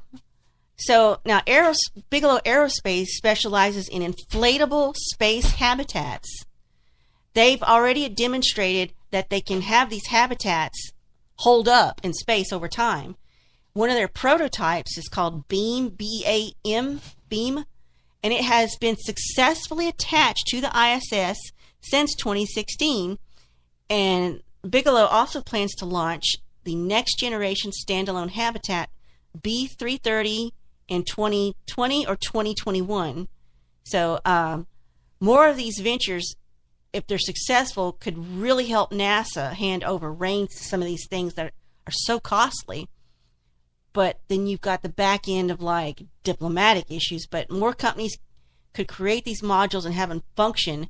They'll prove that they can handle it, and NASA will be safe turning them over. There's another company called NanoRacks that wants to have a platform up there just to manufacture satellites in space, which is way easier than waiting for the perfect time and the perfect launch window to get your payload up there. If you could just get everything up there and just start building it in space. I'm going to pause here to ask you, what was that about? Well, I put a little description inside the chat window, but because I can't see what's going on over there. It was a sizable roach. Was it over there on your side? Well, it was coming towards me, and then I saw it go that way, and I was like, there ain't no hell and way incarnation that I'm going to be sitting here, and all of a sudden, I'm looking down at my leg, and BFG roach. Yeah, and so I took care of it. I gave it the boot out the front door. Was it sizable? Yeah, it was at least about an inch long. You know, it's one of those big... Maybe bigger than that. Big, cockroach, you know. Okay. El cucarache. I'm glad I was not involved and didn't know anything about it. I didn't want to tell you anything, and as it came this way, I was like, yeah, I could just imagine it going under our desk and then coming over to your side, and the mayhem that would come out of that. That would end my part of the broadcast pretty quickly, you know, until you handled everything. I dealt with it. Anyway, I appreciate that. You were talking about the payload in space, and what that reminded me of is Plantatia. Utopia Planitia? Thank you very much. And building, you know, the ships in space and we're stuff talking about Star Trek. So yeah, that's what that reminds me of. So that's kind of like the precursor of Utopia what ultimately Planitia. About building spaceships in space. But the thing is, with these private companies, it's still all about making money. So how are they going to make money off of this stuff? I'm not sure. So well, let's look at the angle of why are they going to space? You know, the entertainment factor is definitely one. You know, sending people into space to experience space, and there's also that's a good question. Why? And then I also mentioned that, you know, you've got our solar system is full of resources that to be mined and bring back to bring it back to space mining. Earth. Yes, space mining. You've got the asteroid belt that's just teeming with different materials that are out there. You've got the different planets that have everything from water to you know, Titan, who has I think it's methane, liquid methane lakes and things like that. So you know, you've got all these different planets and planetoids and moons that are just you know, ripe for taking that. And but then it's so difficult to get to them. Well, that's humans, that's the wonderful thing about commercializing space. They'll figure it out because it gives a company a way to a small investment to bring back this to Earth. I can double my investment, and they could focus on that solely and not be distracted by other missions and projects. I guess. Yeah, that would be their sole mission. So ultimately, you know, that's how, you know, it's you get the ball rolling, and you know, it's kind of like the Great Gold Rush. You know, people got the land out here, and then all of a sudden, the next thing you know, they're mining for gold, and some of them become very rich, and it's a very profitable thing. They take a small investment and they make it big time. And along the way, not everybody's going to be a winner. No, there's going to be failures, right? There's going to be failures, catastrophic, expensive ones. Just like you know, when we were discussing Manifest Destiny of the United States and moving west, and there were a lot of people that failed, a lot of people that died. It's interesting you say that, because in this research, it said in the early days when this country was found, or when they were going out to explore to find the spice route, and they stumbled upon America, those were government-funded exploratory trips. You could think of NASA, you know, it's government-funded exploratory trip. But ultimately, it was the independent pioneers and people who were not working for the government that actually successfully established, you know, colonies and built civilizations. because when you take the government out of it, it frees you up to do more. And so they're saying the colonization of many worlds and countries parallels what's happening with the privatization of space, if that makes any sense. Mm-hmm. But it has critics, letting things go into the private hands. Among the ranks of so-called international community who've expressed reservations about whether private exploitation of resources in space is legal under international law. You're talking about space mining and going to get resources out there. Mm-hmm. Is that even legal to do? So many in the scientific community have faced dwindling government funds, declining political interest, and subsidizing space science for that purpose. And they're embracing the promise of privatization, like, well, maybe the government's not interested in looking into it, funding it, researching it. Let's go have somebody like SpaceX do it, So one concern is this physics guy who's won a Nobel Prize, Gerard Tehooft. That's, swear to God, that's his name. T''Hooft, concerning Mars 1. Mars 1 is an extraordinary project by people with vision and imagination, and it's going to be a private enterprise. That's to get people to the moon, to Mars. Only private firms are going to contribute to Mars 1. No political mumbo jumbo, no taxpayer money is going to be involved. Now, all these private companies have a deadline to prove themselves. Like, you're building a habitat for humans in space, get it up there, get it proven that it works. Oh, you want this thing to get up there, and you want to prove that. They've got to the year 2025 to show that they can do something and have it work and be sustainable. And then around 2020 to 2025, the International Space Station is going to come to an end. We don't know when, but it can't last forever because, like I said, the technology and structures of a lot of those things that are up there was built in the 1980s and 90s. So they're going to need a new space station or some kind of other backup plan if they want to keep doing stuff up there, which I think a lot of it is how the human body reacts in zero G, how certain plants and insects and maybe, some other small life forms react in order to figure out how we can work and live in space, live on Mars. A lot of experiments like that we're trying to understand. And every time they put something up there or do something, sometimes we'll reap a benefit. We'll get a new technology or a new way of doing something that we can bring back to Earth and use. So the time for these companies is now to prove themselves. Now, I just found out today that SpaceX won a bid to fly classified military satellites on their Falcon Heavy rocket. It's a satellite to be launched in 2020, though. But that's only, 2 years away. It beat out good old United Launch Alliance, which has been the only people to launch things in this country. Again, that's Boeing and Lockheed. They were going to use their own rocket, but they actually won this bid there. And they said, the goals of having these people bid like contractors is it's going to reduce the cost for our government, meaning, NASA and whatnot, and the Air Force and the Missile Space Command Center.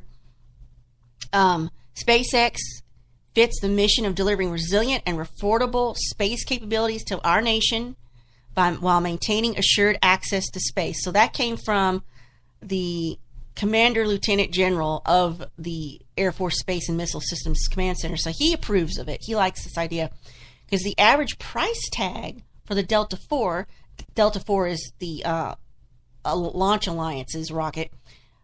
Its price tag is $350 million government money. So letting SpaceX do it, they're giving the company the vote of confidence to launch their military satellite into space. So this is important. This is a big deal. and it's costing hundreds of millions of dollars less. It's costing us less because we're not paying for it. So they had to, as I mentioned, it's called the Falcon 9 rocket, had to be certified for military missions. They spent 2 years and $60 million, SpaceX did, because they filed a lawsuit against the United States Air Force to get military certification for Falcon 1. And they dropped it because they eventually did get their certification. So SpaceX has been really aggressive, like, you better let us bid on contracts, you better start awarding contracts, you better stop this stuff about blocking us with certifications. And so I think they've done really well, considering, this little independent private company. And the head of SpaceX, the president and COO of SpaceX, is a woman. I just wanted to point that out. They don't have a solid date for the launch, but Musk says it's going to take 3 to 6 months to get it up and going. But I just think, it's going to cost them $500 million, as opposed to, what did I say with how much? They said 350. But that's not our money. That's taxpayer money. So, but it's going to be, I think it's going to be a great thing that they're going to have this other company do this. But I understand their thing about, sure, it's got to meet certain specs and safety, and hey, this is a secret military thing.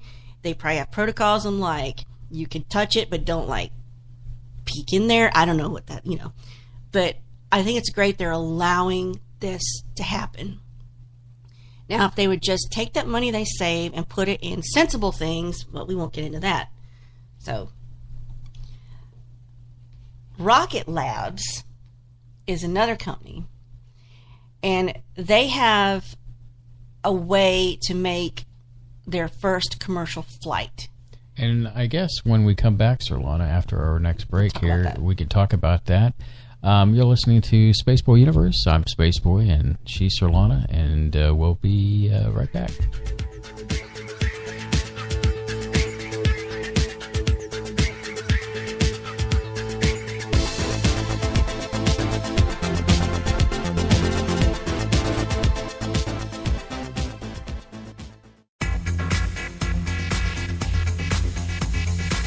You are listening to Spaceboy Universe on the SBU network.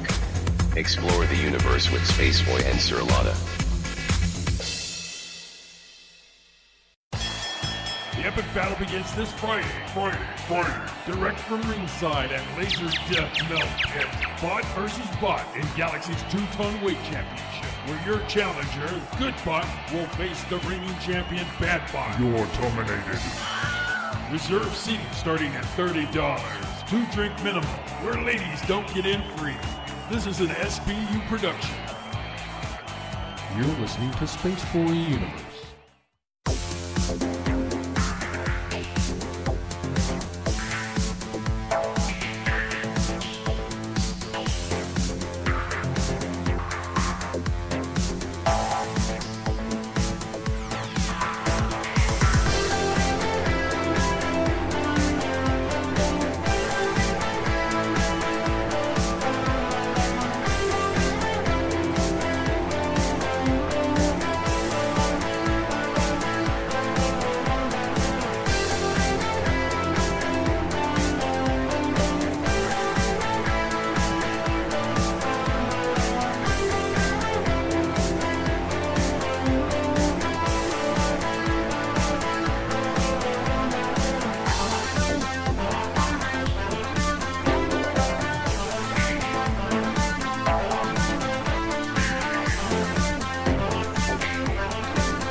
Universe. Here are your hosts, Spaceboy and Surlana. Wow, that break went quick. Surlana, we were talking about... We're still talking about the independent companies getting into space for us. Mm-hmm. One of them, as of, June 23rd. So in the next 2 weeks, there's this company, it's a U.S. company called Rocket Lab. They're going to attempt something that's not been done before, and it's a commercial launch of their rocket called Electron. It'll be only their third flight, but they're hoping if it works out, this will be a monthly thing by the end of the year. They've had to scrub their launches before because of some, technical problems, but they're going to attempt to launch in the next 14 days. And it's a small rocket. It's just 55 feet tall, which is just a fraction of what SpaceX's Falcon 9 is. It's going to be putting small payloads that weigh 300 and 500 pounds into low Earth orbit. And just for $4.9 million, which is, way lower than $350 million. It's going to get satellites in orbit quickly and more often because the small satellite business is booming. There's some companies that are sending up dozens of satellites into a single launch to monitor Earth. And I just have to keep wondering, isn't there like a crap load of stuff up there? Yeah, in fact, Cheyenne Mountain Space Command monitors a lot of that stuff that's up there. But you know what it reminds me of, Surlana, is you remember the movie WALL-E?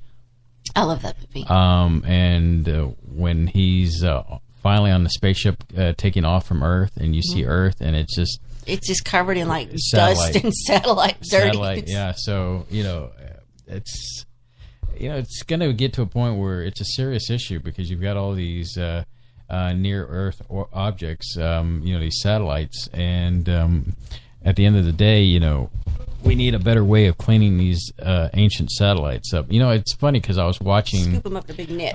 Space Cowboys. Yeah. And it was dealing with a satellite that was in a decaying orbit, and they had to fix it and get it out of the way, and it's an interesting movie. Has Clint Eastwood. I think I know what you're talking about. I've never seen it, but I know. It's basically the old guys that started off and creating the space, Did they send them back just to see if they could handle it? Because they're well, old? no, they were the only ones that had the schematics of this particular satellite that was in space, and so Clint Eastwood wanted his original team to go back into space and to deal with it. So anyway, elderly astronauts. Yeah, I guess you could say that. It was a decent movie, yeah. So anyway, continue. I just got sidetracked because I remembered the movie. Tommy Lee Jones is one of my favorite, and he's in that one. Well, these, as I said before, Mars One, that's a private company. It's a Dutch company, and they want to be the first to establish a human presence on Mars by the early 2020s. And you guys think, well, 2020 is 2 years away, but it said the early 2020s. But so who knows when that? It could be any time in the 2020s. So they have a number of sponsors and investors. So they're serious about it. So I guess they're trying to beat NASA. I don't know what NASA's goal is for there, but on the flip side of all this, I don't know why I want to cough all of a sudden. All these same constraints that make this free market such a powerful environment for change are not ideal in the long term for planning necessary space travel. Why is it so? That is why it comes to, when it comes to space, a government agency like NASA may be better suited for innovation and progress. So, we look at the emergence of Virgin and Boeing's announcement of commercial space business, that the private sector is ready. But when it comes to innovation, the private sector can't get into these long-term projects because these corporations are based on quarterly reporting, and you got your investors, and they've got to see like a return on investment. They're a business. They're trying to make money, right? So it could be that the money-making aspect is not good in the long term because that could halt progress. And so if it takes 20 years to complete a project and you don't have any progress to show, it's less likely to receive continual funding. So I get where they're coming from on that. So whereas someone like NASA, I'm like, well, it's going to take 20 years, but we got lots of time, and we'll get the money, eventually. And excuse me, I don't know why I want to cough.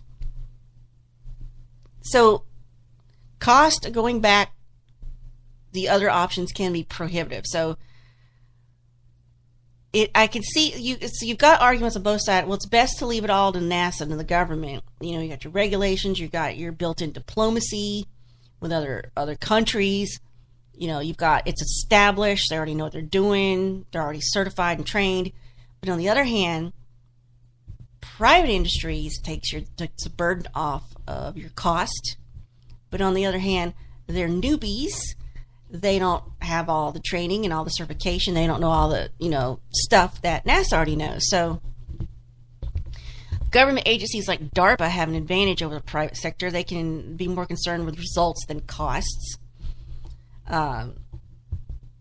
They do have some outlandish ideas too, but costs are determined on government contracts. NASA's no exception. They've fallen behind schedule and they've gone over budget, just like any enterprise, any company, and you've got Congress coming in trying to fund it, and then they're like, no, you can't do this. Yes, you can do that. So it's kind of like having a board that rules over. Both of them have like a controlling board of investors, or if you think of Congress as our investors, So, but they're saying space is best left with NASA because they've got they've already got the knowledge and the know-how and all these other built-in things. So when it comes to space travel, the same thing is true. I don't know that I'm on board with that philosophy, that way of thinking. So, but anyway, so there's an argument on both sides. Leave it to NASA or start opening it up to these independent contractors. So there you go. So that leads us into, well, what is NASA doing lately? So is there a changing of the guard? Are they actually letting these private companies do everything for them? And if they are, what does that mean they're doing? Like I said, SpaceX and Virgin Galactic are expanding at incredible rates. They say there's going to be a changing of the guard before America loses its lead in the space industry. I would argue that we kind of already have, but maybe we're trying to catch up. So does this mean NASA is deteriorating? After they killed the shuttles, which is a shame because the shuttles were still in good working order. And they could have gone, I forget how many more missions they could have flown, but it was a double-digit number. And so they got decommissioned in 2012, and any possible moon-based construction was eliminated when Obama struck that down. Again, the problem with government-funded space administration is that it's government-funded, and then private firms are free to spend money. But again, you go back and forth. Well, they don't know this, but they know that. So I get why it's a good idea, why it's a bad idea for both arguments. But the argument is NASA is no longer valuable. It was never founded for scientific purposes. And it only goals, which are its only goals at the present time. It was founded to counteract, as I said earlier, Sputnik, which is the first thing launched into space, and it was a Russian. That we took that as a sign of aggression on Russia's or Soviet Union's part. So we quickly had to scramble and like, well, whoa, you put that into space and you put a man in space, we'll put a man on the moon, NASA was formed July 29th, 1958. As I guess, this is like the beginning of the Cold War. To invigorate American morale, demoralize the Russian people. So none of those goals apply today. The USSR is gone, although I think we should keep their eye on them. We've got nuclear warheads. We've got more powerful, expensive things to maintain here on Earth. And NASA's had this steady decline. They no longer have the financial resources to pursue some of their projects, but private companies are taking advantage of this and capitalizing on these failing programs to take them over and bid on them. So there's been two primary goals: the transportation of people and goods, along with space tourism. So there are, as I mentioned, these companies and what they've been doing. What's the future of the space race? It's a race. There's been a race between America corporations and superpowers. China, India, and Japan have launched initiatives, put their own countries in space, hoping to beat America. So there's a race, and I don't know if it's a political thing or if it's just to show who's got more power, or that type of thing. So what is NASA doing? It seems anytime you get a government involved, you've got your bureaucracy, you've got your budgets, and then you've got to get things approved. And I wonder how they got NASA formed and got people on the moon so quickly. I mean, unless, like you said, it was a Cold War thing. But so instead of taking we've had these missions to the moon, we've done all this stuff, we've had the shuttle. So they said instead of taking the next logical steps, and they don't say what the next logical steps are, but they said which are achievable 40 years ago, moon bases and mineral. Okay, they say moon bases and mineral extraction should have been our next goal. Hey, we got guys on the moon. We can do it. Now let's get up there and put bases and start pulling these minerals out, see what we can do with them. What can we do some stuff with this. Our government decided to put all of its assets into creating, sustaining a fleet of reusable spacecraft. The space shuttles were a technological triumph, but they had an unintended consequence of keeping man or mankind, let's put it that way, or humankind, in low Earth orbit for the next 3 decades. Manholes. People holes. Permitting and launching the servicing of things like the Hubble Space Telescope, the construction of the space station, and preventing humans from returning to the moon into cislunar or CISLUNAR, cislunar space, and that is the space between us and the moon. That's all that is. So they're saying we should have been doing moon-based stuff instead of this, flying around, going to the space station, because I guess there's some stuff up there we should be looking at as far as minerals and what we can mine, like you said, for resources, and doing lab work up there, and maybe learning how to live on another surface, Well, Surlana, when we were at Comic Palooza and I was doing my interview with I forgot to mention that, yeah, the representative up there, part of that discussion was that, they're planning on sending a craft that will orbit the moon, and that will be a jumping off point into the further parts of our solar system, i.e. Mars. There's also been some discussion about, sending craft to Venus, of all places, where obviously we could not land on Venus because of the high pressures and the greenhouse effect that it causes temperatures to be in the triple digits. But to be able to float upon, like in dirigible type ships above, and that's still theoretical, but it's an idea. But as far as the orbit of the moon, it's a thing that's definitely being pursued, and then to a launching point to go to Mars.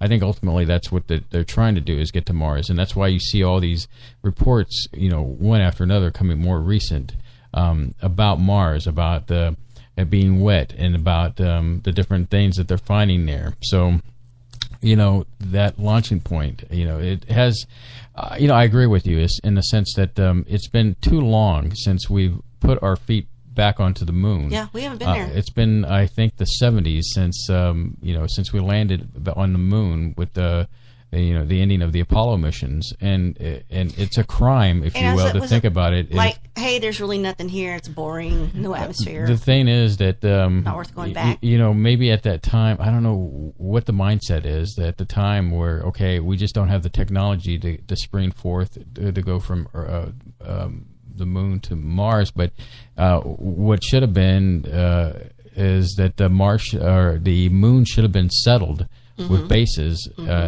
so that in some future point, like right now, our main thing would have been, we've got people that have been living on the moon for some time now. It's time to build a launching platform from the moon to get us further out into the solar system, and that has not achieved. So 70s, 80s, 90s, 2000, for over 40 years, we have not put our feet back on the moon. And I think that's a real travesty because we lost a lot of legwork. And, it's not true. Only not our feet, but not our equipment either. It's true that you say that, pretty much NASA was started as a propaganda thing. By the end of this decade, we'll plan to put a man on the moon. We'll show you. Yeah, and we did. We're not talking about any conspiracy theories right now. But Bob, the alien that runs the moon? Yeah, so, the thing is, at the end of the day, is that it's very frustrating for a person of my generation to see us go to the moon and never go back. Do anything about it. And then, I think it's a crime. Well, so they started, it could have been started as a propaganda move, NASA, and then they pushed all these missions to the moon, and missions with the shuttles to create the ISS. So then they scrapped the shuttles and started hitchhiking on Russian rockets to get into space, to get to the ISS, which is fraught with diplomatic tensions, and it's very costly because apparently they're overcharging us. Now, the NASA administrator, Charles Bolden, wrote a blog post, it was like last year or so. Bolden said it is unacceptable that we don't have a current American capability to launch our own astronauts. So this makes me think that scrapping the shuttles wasn't NASA's idea. Did that come directly from the government? I mean, I'm not getting, because why wouldn't they want to keep using them and keep it going? So if he says it's unacceptable, then why did they stop it? So that's how we get our people into space. Well, these private companies are trying to answer that. They're working on it, but it's just taken a while. They can get cargo and payloads up there. They can get that to the ISS. They can get livable habitats and modules up there, but they can't get people in these. So when it comes to the civilian space efforts, NASA dominates, but little progress has been made toward inexpensive manned space travel, because commercial space flight is not a booming market yet. We don't have any major startups here other than SpaceX and Virgin Galactic, because their major hurdle here is passing NASA certification program to safely fly humans into space. That process could take years. And it's sad that it could take years, but it does need to be taken seriously because you're taking a human life and putting it into space. So maybe you want to take your time with that. So I think, and we're getting close to the top of the hour. And in next hour, definitely, it's going to be commentary, heavy commentary next hour. But the thing is that you have to ask the question, NASA, when is it going to be officially dead?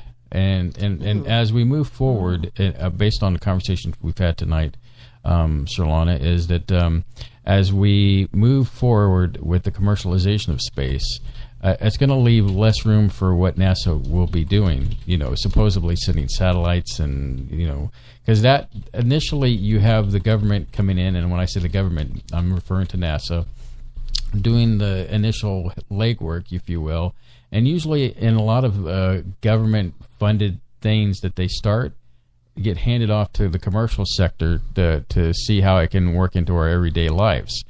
We've seen that with military applications going into civilian life, and it's no different than with NASA, because I could see NASA maybe eventually going back to the moon, but then right back on its heels you have private industry saying, okay, we're going to do this, we're going to go out there and start putting colonies on the moon and colonies on Mars, and eventually by that point it's not unthinkable by that point that we'll create faster ways, if you will, to get to the solar system, the planets and the moons within our very own solar system, but ultimately faster means of getting us to the stars. I mean, the closest star is Alpha Centauri, and that's only 4 light years away. If you can do light year or even faster than light, FTL is what I was describing in our chat room. We could get there in months or weeks, for that matter, to our nearest star. So, I mean, I really believe that, we're on a cusp, if you will, of getting these drives. We're already talking about using ion propulsion on some satellites. In fact, I think there's a satellite we're using right now that's using ion propulsion. And what that means is slowly, it's a slow kind of thing initially, but then it builds up to a point where you're at a certain speed, and then it's a matter of reversing the pulse, the opposite direction, to slow down. So, I mean, it's just, we're so close to the technology. To say we're not is preposterous. I think that we've had the technology for some time, government has, and I think we're at a point where we're getting ready to see the big handoff to commercialize that technology. I'm not talking about this, disclosure or anything like that. That's a whole nother ball game and another show altogether. What I'm talking about is just the general facts that you see in front of you.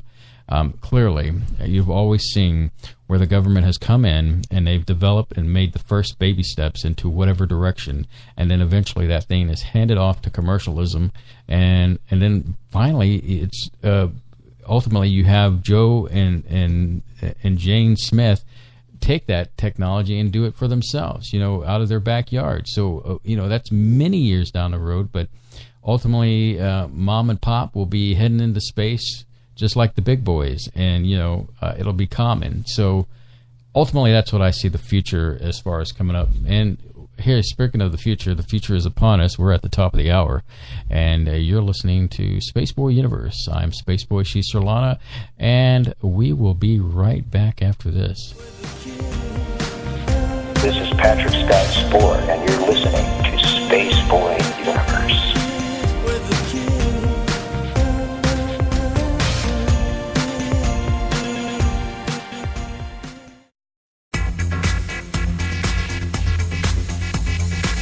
You are listening to Spaceboy Universe on the SBU network. Explore the universe with Spaceboy and Surlana.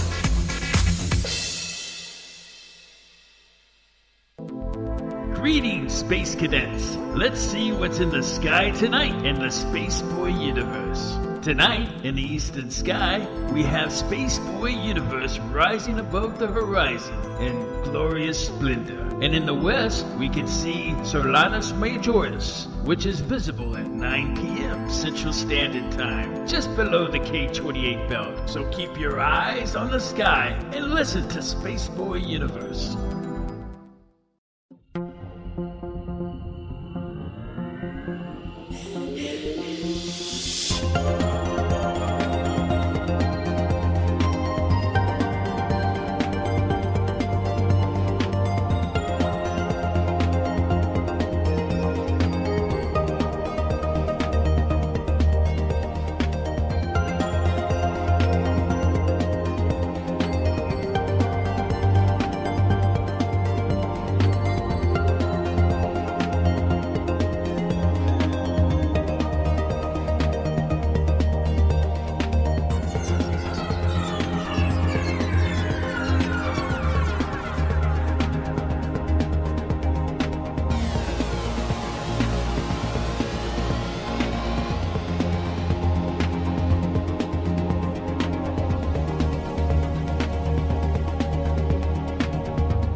You are listening to Spaceboy Universe.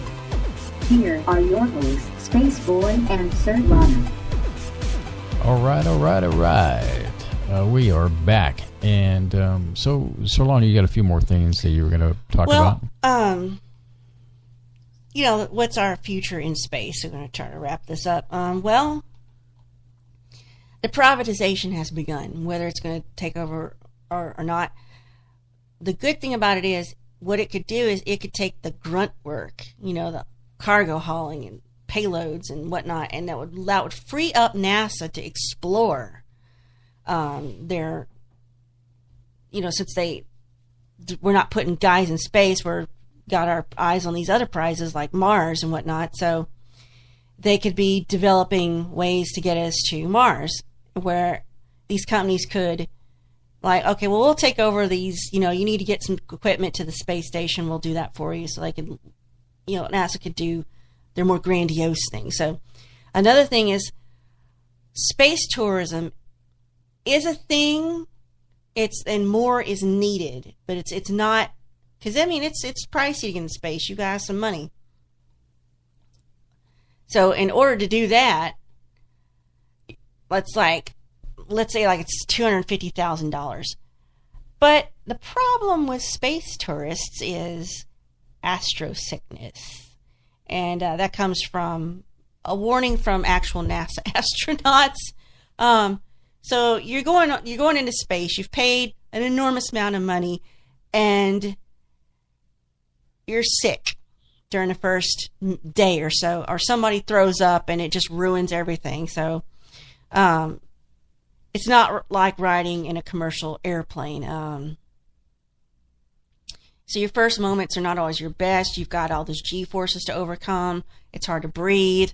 And then suddenly you're weightless and you're not ready for it. There's no transition. You're just like, boom, it's done. And you can throw up anything that's in your stomach. So you don't get all that training, that the astronauts go through to deal with this stuff.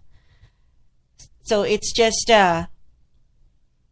you're taking your chances, and then, of course, you're going into space. Anything can go wrong, from technical standpoint. I don't know what just dropped into my lap. Well, in all fairness, Surlana, you've got people that get sick when they're on an airplane. Yeah, or in a car. True, it's the next bigger step, because you mentioned G-forces, and then the going from, being planted into a seat and then weightlessness all of a sudden, And then you got to reacclimate back down here, which is something called mal débarquement, some French word, something that sailors experience when you've been at the sea for a long time. You get your sea legs, and then you go back on stable land, or you go from space where you're floating around. But see, you just pointed out a thing here where seamen get their sea legs. Stop saying that. But it would be the same thing as people go into space. They get their space legs, if you will. So if you're trying to go up there just to experience microgravity, you can do a vomit comet ride here in a plane. They can, do that type of thing. So you don't have to go to space. But if you go up there and you stay more than a day or two, you do have to get reacclimated back on land. It's every system in your body is affected by microgravity, where it's a kidney or receptor touch, fluid redistribution, inner ear changes, losing 10 times your bone mass. You also get 10 times the radiation. Astronauts can come back looking like boneless chickens, they say. Your sensory canals mismatch between what you're feeling and what you're seeing. You got to adapt to not only get your space legs, but when you come back, you find you're walking down the hall at an angle because you have no way to recalibrate yourself. So, you got to really want this. So basically, just gloom and doom. Somebody's like trying to put people off of the possibilities of going into space. Well, they're just trying here's all the realities of going to space. It's not just this fun times. True. Let's talk about how you shouldn't take your helmet off when you're in space. Oh, how bad that's going to be for you. What idiot's going to do that? Well, come on. Have you seen the people of Walmart? Yes, dear. But Yeah. that's not space. Yeah, I know, but that just goes to show you how someone would be willing to take their helmet off in space. But the point I'm trying to make with that is, even though I make light of it, is that there are dangers no matter what you do, whether it be cliff diving or scuba diving under the sea with dangerous animals.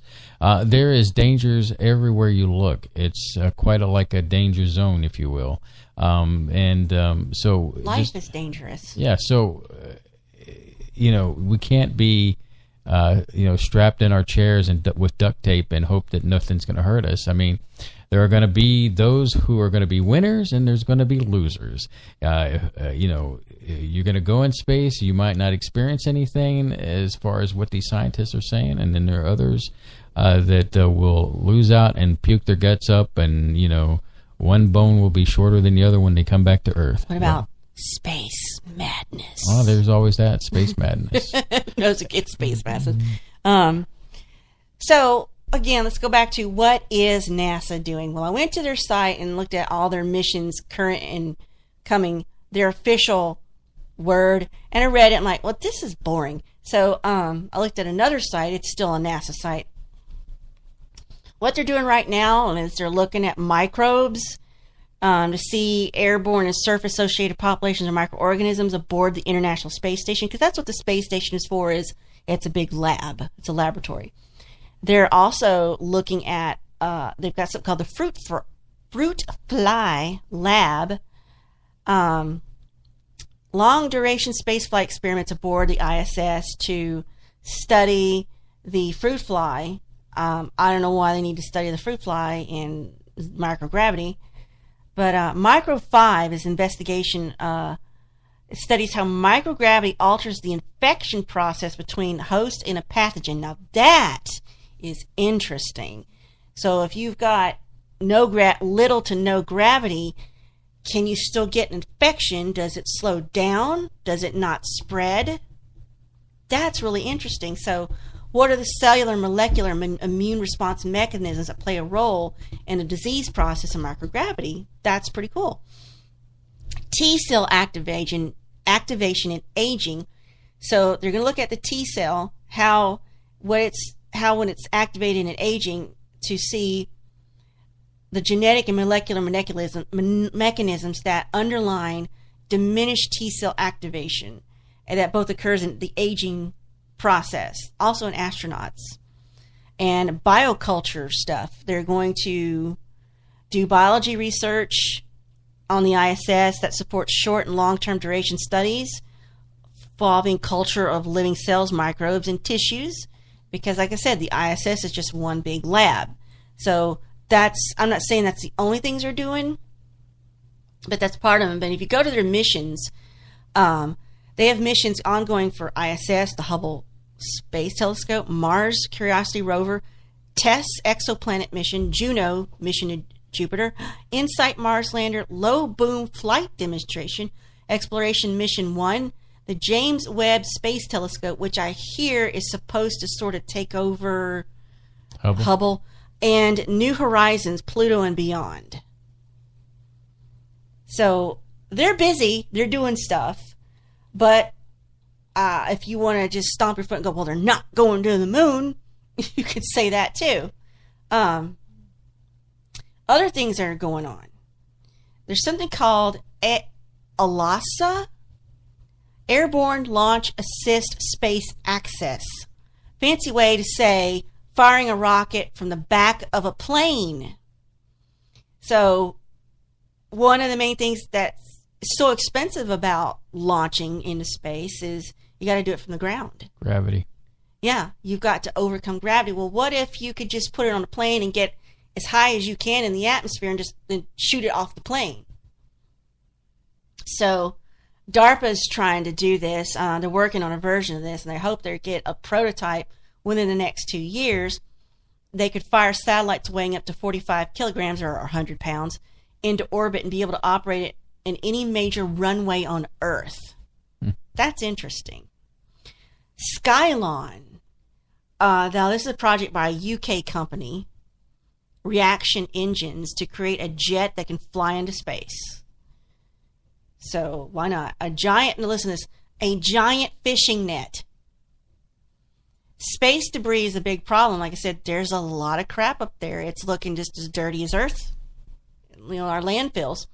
So there's hundreds of thousands of pieces, and I imagine these satellites probably don't stay intact. Maybe some pieces come off or something. Well, there's a lot of space debris. You have they could get hit by something, right? Things as simple as a nut that or a washer that gets lost when astronauts are working on different things. But also out there. The big piece of equipment, the whole satellite itself, is a problem if it goes out of orbit. And they carry a lot of energy due to their high velocity. So scientists say anywhere from 5 to 10 large objects need to be removed from orbit every year to stop the problem from becoming unmanageable. So the Japanese Aerospace Exploration Agency, or JAXA, which is awesome, have teamed up with a fishing net company to work on a solution to the problem. Their idea is simple. Drag a big mesh through space to collect debris and tow it all back down to Earth. Now, they are experts at this, too, let me tell you. They're going to be careful not to snag any active satellites. I'm like, okay, this I got to see. Okay, so immediately while you're saying that, I'm thinking... as far as this net being dragged, a drag net. And yes, thank you, Friday. So my immediate thought process was, when they fish the seas with these nets, right?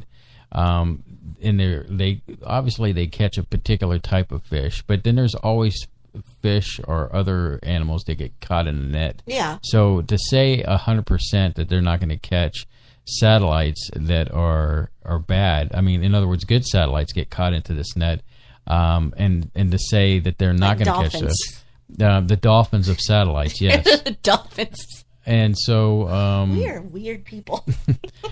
I just I think it's a great idea in the sense of try to I give them an E for effort to try to think of an idea to come up with that. But I actually remember back when Skylab was going to come down, and they were asking kids what would you do to to make sure it doesn't land or crash somewhere on the Earth, and crowdsourcing the early days. And I remember a kid had drawn two ships and a net, if you will, to try to scoop it up and take it out. But of course, we didn't have anything like the space shuttle at that time when they drew this thing.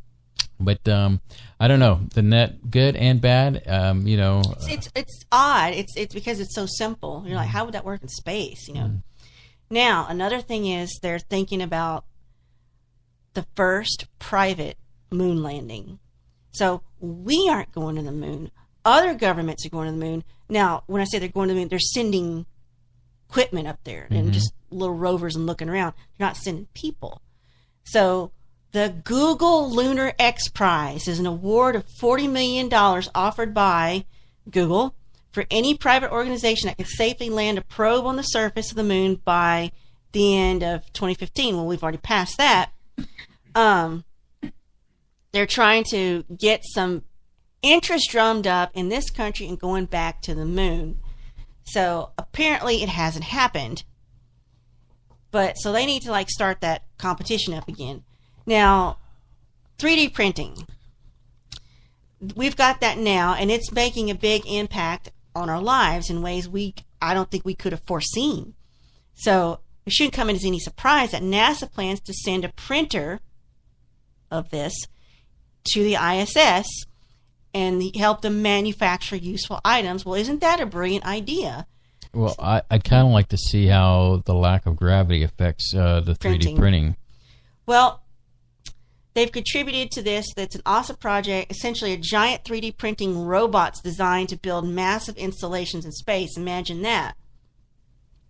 It's technology known as spider fab, because robots that resemble spiders release quote-unquote silk to build structures in orbit. So they've got a robot that shoots plastic out its butt, I'm assuming. They can send up these raw materials instead of the finished items, and the rocket size can be reduced. So you just send the parts and they can assemble it up there, which means your payload is shorter, smaller, and they can fix all that stuff up there. They could allow kilometer-long arrays of sensors, giant solar cells, construction of the outer hull, like telescopes, antennas. I think that's very cool. Of course, there's going to be a sequel to Curiosity, the rover. Like we've already seen that. There's going to be the one-way mission to Mars, as we've talked about. A return to Venus, and I think you talked about this a little bit before. Like I said, I don't think we can get on Venus, but we can get real close to it and get all up in its grill with some equipment. It's trying to get some input from the international community to get that, so we could get a lander, as well as, like you said, balloons to operate in the Venusian atmosphere, and maybe even a kite. You could fly a kite in there. Because if there was ever a planet that could, once we get the terraforming technology down, Venus would definitely be on our list, because Venus compared to Earth, I think Venus is a little bit smaller than Earth, but it's Earth size, and gravity and everything in nature. So, I mean, it would be a great planet to go to. Now my only thought process on that is that since it is closer to the sun, and even if you terraformed it, what would the weather conditions be since it's a little bit closer to the sun? So that would be my only concern. Need some sunscreen. Sure. Yeah, definitely. Well, people are going to go back to the moon. Probably not us. And I say people, I'm talking about China, Russia, Japan. They've just got emerging powers and plans to put their feet on the lunar surface. India is even trying to do it by 2020. I'm looking at this article, might be a little dated, because they're all saying by 2020. That's only 2 years away. And I'm thinking, well, if we did it with equipment and technology that was less powerful than an iPhone, what's their holdup when our technology is so much better now? China doesn't have a timetable. South Korea is aiming to get up there by 2025. Russia wants to do the same thing, same year. Japan is trying to go by 2020, and Japan wants to establish a base there by 2030. And I'm guessing the Hello Kitty store will be amazing up there. And of course, one of the things they really want to do is capture an asteroid, because why not? They want to pay a visit to it. I guess they're looking to lasso an asteroid, tow it into orbit around the moon, so we can hang out on it. That seems ambitious, and they don't say in this little thing how they're going to do it. Japan's space elevator. Japan wants to. They've got some plans to maybe build a space elevator by 2050. Now, we've all I've heard about this on and off for several years, and I think there was an episode of Star Trek Voyager that actually had a planet that did this. This is how they got into space. They just got in an elevator and went up into the atmosphere. That's one way to do it. It's called the Tokyo Sky Tree. And if they said if anybody can make it happen, they can. So it would be 150 times taller than Sky Tree, which I guess is something they've got over there. It would require carbon nanotube technology that hasn't been invented yet. Oh, really? Wait, carbon nanotube? Nanotubes, which I'm thinking this article's a little dated. I was getting ready to say because we just talked to an expert on it. Exactly. But I don't have very high hopes. For some of these. For the space elevator. Space elevator. But they need a better name for it. It's not too cool. But yeah. So yeah. Any other goodies you got over there? I could go back to random things. Well, I mean, the thing is, do a wrap up, I guess here. I guess what I want to get across is that NASA's going to become irrelevant as commercialization gets so prominent out there, especially as, you're talking about Japan building a base on the moon, and these other countries going out and winning their chance to be on the moon, just like the U.S. did. So as that private industry heads out there, it makes it to the point where, okay, what unknowns is NASA going to research and develop? Mm-hmm. So I see where you have all these scientists that are government-related agencies move from that end to working into the private industry, because they're going to need, as they go venture out into the solar system, these companies are going to need scientists. They're going to need medical engineers. I was saying it's going to open up jobs too. Jobs. So jobs, yes, definitely. That's what I'm trying to point out. And what you see is a lot of these science fiction movies where, they have a geologist on board, or they have a biologist. Like the movie The Martian. Yeah, that was a good movie. And so you have these people that are scientifically specialized in certain things dealing with the mission. It'll be the same for these private industries going into space as they try to figure out, okay, how can I make this venture profitable? Well, I need to send a geologist out there because we're going to go to an asteroid, and we're going to need to know the composition and the makeup, and if it's even worthwhile mining that particular asteroid. Then you're going to have engineers to figure out how can we land on that asteroid. I'm just using an asteroid as an example. And then you have to deal with, biology, and, whether you come across microbial life, and how it'll affect humans. Those will play an effect. I'm looking at an article right now. It says NASA administrator promises not to abandon the International Space Station without an alternative plan. The conversation I had, like I said, at Comic Palooza, mm-hmm. with the NASA group is that they clearly have a plan of what they want to do. I mean, clearly commercialization is not at a point where they can put their own space station up there revolving around the moon. But yet, commercialization can send rockets to the asteroid belt and start getting that information together and figuring out how they can profit off of that. You got to look at the commercialization. It comes down to profit. How can they profit off of their investment?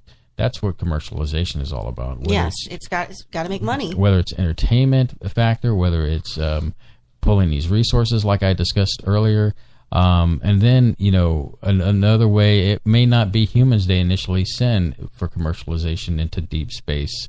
It could be AI equivalent machines, if you will.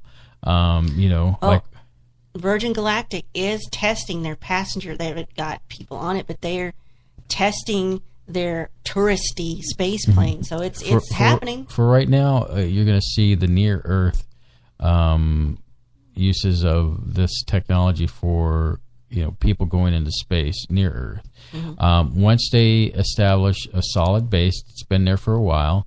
And when I say a while, could be anywhere from 3 to 5 years to 10 years on the moon.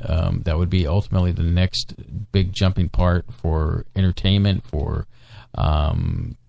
people going from the next phase from the moon out even further into the solar system. Well, it says, now, something to keep in mind as we're making these baby steps out into the universe, time means that the passage of time means the develop of technologies, and then you get into that point where you're going to get to hopefully one day getting into FTL drives, which is faster than light drives, which ultimately, when that happens, all bets are off, because then that means that the galaxy is our oyster, because taking trips to the nearest stars, finding out information about what's going on at these stars are going to be a game changer, if you will, exploring the galaxy.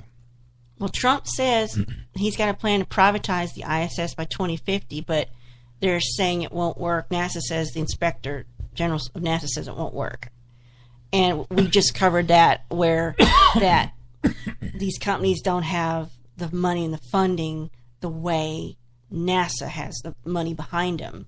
So, but he wants to end NASA's funding for ISS by 2025. And like I said, it costs $3 to $4 billion to run the ISS. And I saw a map of the ISS, like a schematic drawing of all the modules, and it was color coded, and it showed like the yellow modules were all America, the red modules were like Russia, and who had the most modules? We did. So that it has fallen to us the burden of the money and the maintenance. And apparently. the sad thing is on that, Surlana, is that NASA's budget is really insignificant. When they budget out for NASA, they don't get much money. It's like in the billions, compared to other projects that are out there. A few billions will buy you the billions. Say it like Carl's saying. Billions upon billions. I mean, it's insignificant. Like for a B-1 bomber, it's almost practically almost the whole budget, if you will, for NASA. Obviously, they could maybe 3 or 4 B-1 bombers, but stealth bombers, that is. But the thing is that they don't get much money. Can you imagine if there was a true commitment from the United States for NASA's budget, where we would be at as far as going into the solar system? We would definitely have colonies on the moon right now by now. Well, I'll tell you briefly about something I joked about in passing a little bit ago when we come back from the break. Oh, I'm That's sorry. a hint for the break, dear. Okay, well, I thought you were going to say something else, but anyway, there we go.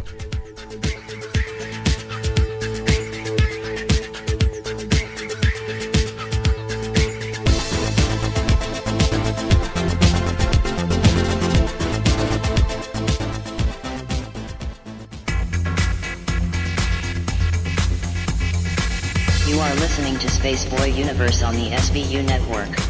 Explore the universe with Spaceboy and Surlana.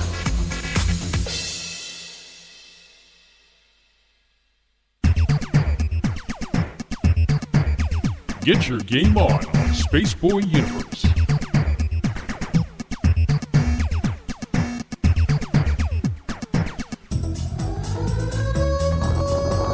Level up with Spaceboy Universe. No quarters, no problems. Play it at Spaceboy Universe.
listening to Spaceboy Universe. Here are your hosts, Spaceboy and Surlana. All right, we're back. And so I guess, do you have some final thoughts on that? Well, you know, I was sort of joking, like, too bad there's not an Uber for getting people into space. Well, turns out Uber expands partnership with NASA on flying taxi project. So Uber signed something called the Space Act Agreement. Sounds really cool. With NASA to develop models that will simulate urban air mobility device. Now, I don't think this has anything to do with space, but it's a sign that Uber's interested in working closely with government regulators. Does this have to do with well, we'll find out. Oh, well. So Uber will provide NASA with details and data for plans on a flying taxi service the agency will use to simulate flights over Dallas-Fort Worth. Scenarios involving air traffic, collision mitigation, and airspace management. NASA's first agreement with them specifically focused on modeling and simulation. So they're going to second annual Elevate conference, which is being held in Los Angeles. So they're going to collaborate with NASA. They're going to trying to get to the. They're being a tease in this article. The airspace above Dallas-Fort Worth air traffic is crowded, so they're going to do simulations with Uber to figure out how they could service more aircraft above Dallas, which is important because you need to get out of Dallas quickly. They're excited with being partnered with Uber to identify the challenges facing the UAM market, which I guess this is unmanned, automated something, and explore necessary research and development, testing requirements, blah, blah, blah. Urban air mobility could revolutionize the way people and cargo move in our cities and fundamentally change our lifestyle. So I guess instead of calling a car, you could call a flying taxi. So let me just quote what I was about to say is Avery Brooks and saying, "Where's our flying cars?" Thank you for telling my portion of the show. Good night, everybody. I don't know that it's a flying car. It's just could it be like a little Cessna plane or some kind of thing like that? It's a device or a vehicle. You stick people in, and they get you from point A to point B. It's a flying vehicle. It's a flying car, is what you will. All right. Remember we said there was this idea to launch a Taco Bell space station? Just, I don't know if that's true, but we'll keep our eye on it just in case it's real. NASA might fly humans on a less powerful version of its deep space rocket. They might be retooling it to get people into space, or they might have another company do it. So, NASA wants to extend Boeing's first crewed flight to the International Space Station. So, I don't know if we're going to be launching our own rockets or what's going to happen there. But they were supposed to go to the moon, by the way. But they scrapped the whole mission just as we were supposed to turn the moon. But the mission was a planned robotic mission to the moon. That's not sending people. The space agency has reported a canceled Resource Prospector, which was going to be a small rover designed to excavate materials such as hydrogen, oxygen, and water from the lunar poles. So they just said, no, let's not do that. So my question is, are we not going back to the moon because we already did it? And then, okay, we did that, it's over. Now these other countries are going because they've never done it before. Is there nothing interesting to be done on the moon? I mean, I just don't understand why we get so close to doing something and then we're like, no, let's not do that. I don't understand NASA's problem.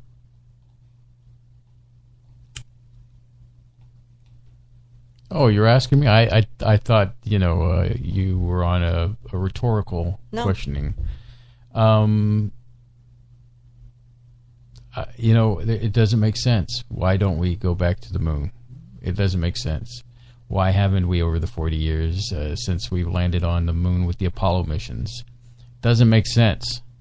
NASA's taken this approach of smaller budget, sending little probes out into the solar system to explore and to take notice of our planets and our moons in our solar system. Well, we aren't. But there's a bill that says they could let these companies do it. That outlines how the government could oversee That's not the ambitious question. The ones. question is, why haven't we gone back to the moon? Why we, as an entity of NASA, has not done it. Why? I don't understand. Like I said, we've got more powerful technology now than we did when we first went. Why? So what's the holdup? Is it money? The thing They is, got money for everything else. the thing is that they could spend a lot of money of their budget to go to the moon, or they could spend that same amount of money to put 20 different things into space and to explore our solar system and our understanding of it. That could be the logical reason why they haven't gone back to the moon. Is it a good excuse for why they haven't gone back to the moon? Hell no. There's no reason for us not to be on the moon. The moon has possibilities of resources. It has the platform, if you will, to launch us further into space. Mm-hmm. And quite frankly, we're just an asteroid, an end of the world. It's an Ellie, or is it? What is it called? Anyway, it's called an end of the world event. And where would we be if all our eggs are in one basket, and the basket gets trashed? There are no more humans. Yeah. It makes sense for us to go forth into the galaxy and to colonize our solar system and beyond. And it does not make any sense whatsoever for us to sit 40 plus years on our hands and not venture out into the universe. Thank God we're at a point where the commercial of space is happening now, for us to, at least from that end, to get us out into space, because we cannot wait for our government to help us. We have to help ourselves, and what that means is we need to push forth into the galaxy. And here's what really gets me, and an argument gets brought up many times about this. Well, why are we going out in space when we can't feed our own people, or we can't do this, or we can't do that? Well, the thing is, we're very capable of doing all that, but we have this mentality, this herd mentality, if you will, that we're expecting the government to help us. Quite frankly, we cannot wait for the government to help us. We must undertake our own missions to get our own things out there taken care of. Whether, people like myself who want to go into space, or people that feeding our own people. We're very capable. There's no reason why people in America that need to go hungry, or to be unclothed, or just there's so many different things that go wrong, and we expect our government to bail us out. And if we wait for that to happen, well, you might as well go ahead and dig your own grave and die right now, because that ain't coming. So at the end of the day, I guess what I'm saying is that if you're expecting NASA to go out there and build a base and do all this other stuff in a time frame that's conducive to your lifetime, well, then you're sadly mistaken. Go lie down in your dirt grave and deal with it. Dang. That was harsh. Well, I mean, I'm frustrated beyond belief in thinking that, I'm usually the optimistic person here.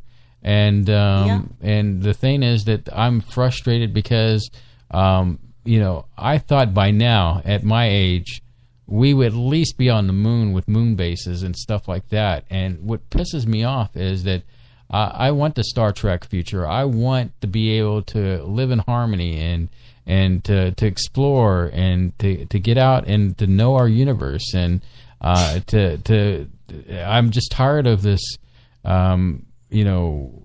old medieval philosophy of, being called a heretic because I want to see space, and there's more out there. Yeah, and I'm like, oh, bless your heart, that ain't happening. Oh, hold on. This is for Gene. There you go. Okay. Oh, what is he saying, homie? Catch him. No, I mean I'm on a rant right now, and I didn't pull the goat out. I apologize to Gene. Again, every time you reference that, it sounds like a dirty euphemism. You pull the goat out. Pull the goat out. You're like, smack that bell off the goat. I'm like, what does that mean? So the thing is that, yeah, I mean, I don't know. I don't get. I mean, I'm not watching this as close as I could, like what NASA's up to and what they're doing. When I did the research for the show, it was the first time I really closely looked at things and started thinking about, when I read about the critiques of like why it's good to privatize, why it's not good to privatize, why it's better to have NASA do it, why it's not good to have NASA do it. I didn't know there were pros and cons on both sides. It just didn't occur to me. It's not. This isn't something I think about every day. Anyway. If you're into the Alien franchise and the Blade Runner franchise, the Weyland-Yutani Corporation, huge corporation, and they're in space and building better worlds is their philosophy. And you have them. You don't really hear much of the government, but you hear about this big corporation that is out in space. Sure, there's going to be evils left and right, depending on how you look at it. But quite right now, as I feel, we really need commercialization of space to, go the other direction. And I'm all for it. Let's do it. I mean, we live here in Houston. I mean, and we've got Bigelow Industries going on. And I may not be able to ever go in space because of my back and all that stuff. But might actually feel better. The fact is that people venturing out in space and bringing back knowledge and pictures and videos, that for me would be enough. In another lifetime, to actually plant my feet on another planet would have been awesome to conceive that. But I understand that I do have certain limitations, and I apologize because the cats are coming in here. I didn't know the door was open. I'm sorry. But Muffin is for the privatization of space, just in case you're wondering what her stance is on it. So if we wanted to, I don't know if you come to a grand conclusion about our future in space, or rather America's future in space. It looks good on one side with privatization, with these companies taking over the grunt work. NASA's still got it going on. It's still doing things, but I think you and I are personally frustrated with what they're not doing. Why are we not going to the moon? Why are we not letting these other companies go to the moon? We know we could go. We've got the technology. They're going to say, yeah, we're going to the moon. We're going to the moon. Yeah, what's taking so long? What's the hold up? We've proved we can take people there. We could take them in a tin can with, pre-1970s technology. I mean, what's the deal? This iPhone could have sent them there. I mean, geez, what's the big deal? So I think we do have a future. I just don't know if it's as good as what these other countries have going on. And that worries me, because if we started out strong and leading, I would like us to keep leading. Now, I know we do need to feed the homeless and we need to work on diseases and our problem, but a lot of innovation comes out of these experiments and putting things into space. We have gotten benefits here on Earth from things we've done out there. So it's a bad idea to fall behind or just drop it all together. So that's my grand conclusion. Now, would you like to know why cockroaches keep climbing into people's ears? I guess you have a story there, so I'm not even going to ask why. I'm just trying to fill up the last 15 minutes of the show. Well, have you, every now and then you can get on YouTube and you will see doctors' videos where they're extracting insects from people's ears, and one of the insects that loves the inside of your ear is the common cockroach. It's cockroach heaven in your ear. we have a smell that emanates from our ear that's really attractive to the cockroach. And so every few months you will hear about this. Somebody's got a cockroach in the ear. Well, it happened, of course, recently to a Florida woman. Let's see what the date on this is, just last month. Well, it happened in May of this year. A Florida woman said a cockroach crawled in her ear while she was sleeping and didn't know, but she lived with a bug lodged in there for 9 days before it was removed. And yes, it did lay eggs before it got out. Why does that keep happening? Why do they keep doing that? How do you sleep through that is the second thing. How do you not hear it? Yes. So, they do their thing at night, cockroaches. They lurk at night. And, of course, usually that's when we're asleep, which is why I would love to find a job where I stay up all night and sleep all day. So we're lying there motionless. We're victims. Our ear is small. It's warm. It's humid. Cockroaches would get a stiffy over that. Going into the ear, it's a safe place to eat or rest. It's a safe place to eat whatever they're looking for in our ear. If they bring the snack with them, I don't know. They're attracted to the chemicals, the fatty acids that we have in there. They're released when we eat things like bread and beer. And it's our earwax is like cheese to them. It's like, ooh, this is some good stuff, and it has a certain odor that they find tasty or attractive. They're like, oh, I need to get in there and get some of that. But they get in there and they get stuck and they can't get out because wax can be sticky.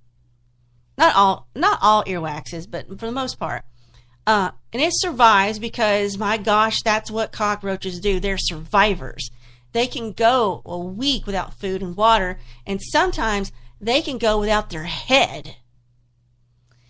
But if you go in there and try to get it and scratch, you can rupture the cockroach body, and it's full of that bacteria, which is great for ear infections. But what's weird is the outer body of the cockroach is actually clean. It's the inside of it you got to worry about. Unless they've been crawling over your toilet bowl or something right before they get into you. But they spend a lot of time cleaning themselves, believe it or not. Also, they've got those spiny legs. If you push that thing down into deep, like if you're using your tweezers or Q-tip, you could tear your eardrum. And your eardrum is very delicate. I've watched a lot of those earwax extraction videos. These doctors will film them where the person has like years and years of buildup that they can't get out. You could get an infection from this. It could lead to hearing loss. If you've got an infestation, the inner ear is very delicate in there. So you do need medical attention. The doctors will kill it if it's still alive. They can use just mineral oils, and they can just put numbing stuff, lidocaine in it. And that usually will kill them. So the problem is, they tend to defecate and regurgitate when they're in there, and that's not a good thing in your ear. You're tired of this? Okay. So, I guess wear earplugs when you go to bed. All right. That's some good sound advice for our audience, Surlana. And as we're moving on to housekeeping, what do we have lined up for next week for our Space Cadets? Sorry, Bev. Hey, is next week the 30th? Yes. Well, next week is the 30th, and we will be talking to, is it Hillary and Quentin? Mm-hmm. Of Pony Trap. Of Pony Trap. They are a husband and wife team. They're musicians, and they're very interesting. They're not just musicians. They play classical instruments, string instruments, and they perform live, but they also do this with robotic percussion that Quentin built and programmed himself because he couldn't find a human to provide the exact type of sound and beat he was looking for. I guess you keep wishing that I would find a robot that would replace you. I'm still looking for your robot co-host so I don't have to be here. And that's also on the 30th. That'll be on the 30th. We'll be talking to them for as long as they could stand us.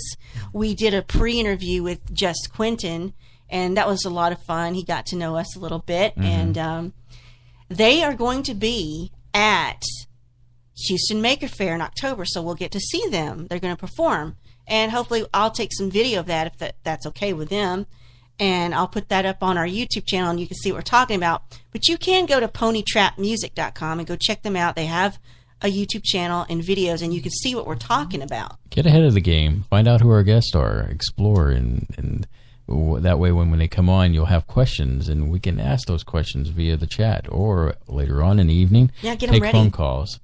It should be proved to be an interesting, wonderful evening with them. We did have a wonderful conversation with Quentin, and hopefully when Hillary comes on with him, it'll be a wonderful conversation to get the dynamics between both of them. Yeah, I'll get her side of the story. Mm-hmm. Anything else on the agenda? 30th is also my dad's birthday.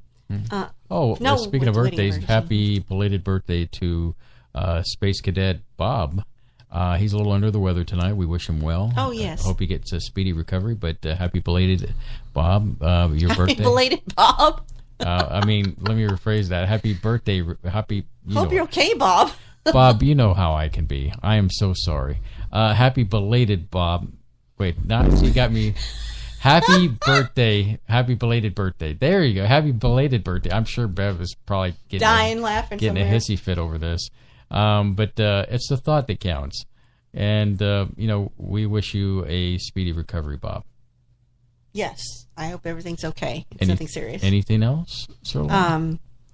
No, I'm looking forward to next week. I'm looking forward to talking to them. And when you get two musicians talking to each other, it's always something interesting between you and him. So I'm thinking that's going to be a great show. And beyond that, I don't know what to tell you.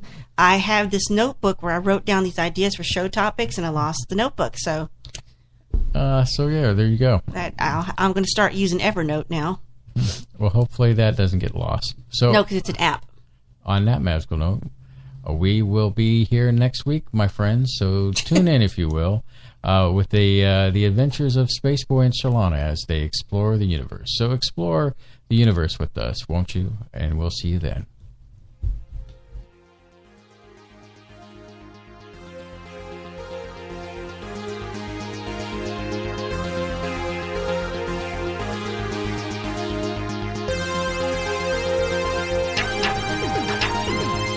Spaceboy Universe is hosted by Spaceboy and Surlana. Executive producer is Surlana. Social media producer is Dennis Koch. Associate producer is Lee Ann Cordes. Music production is Spaceboy of SpaceboyMusic.com. Special thanks goes out to Lee Ann K28, Solars Blue Raven, Patrick Spurrier, Dino, Bob and Beverly M. This has been a Spaceboy Universe production. Support the universe by exploring Spaceboy Universe with Spaceboy and Surlana. Sweet dreams, Space Cadets.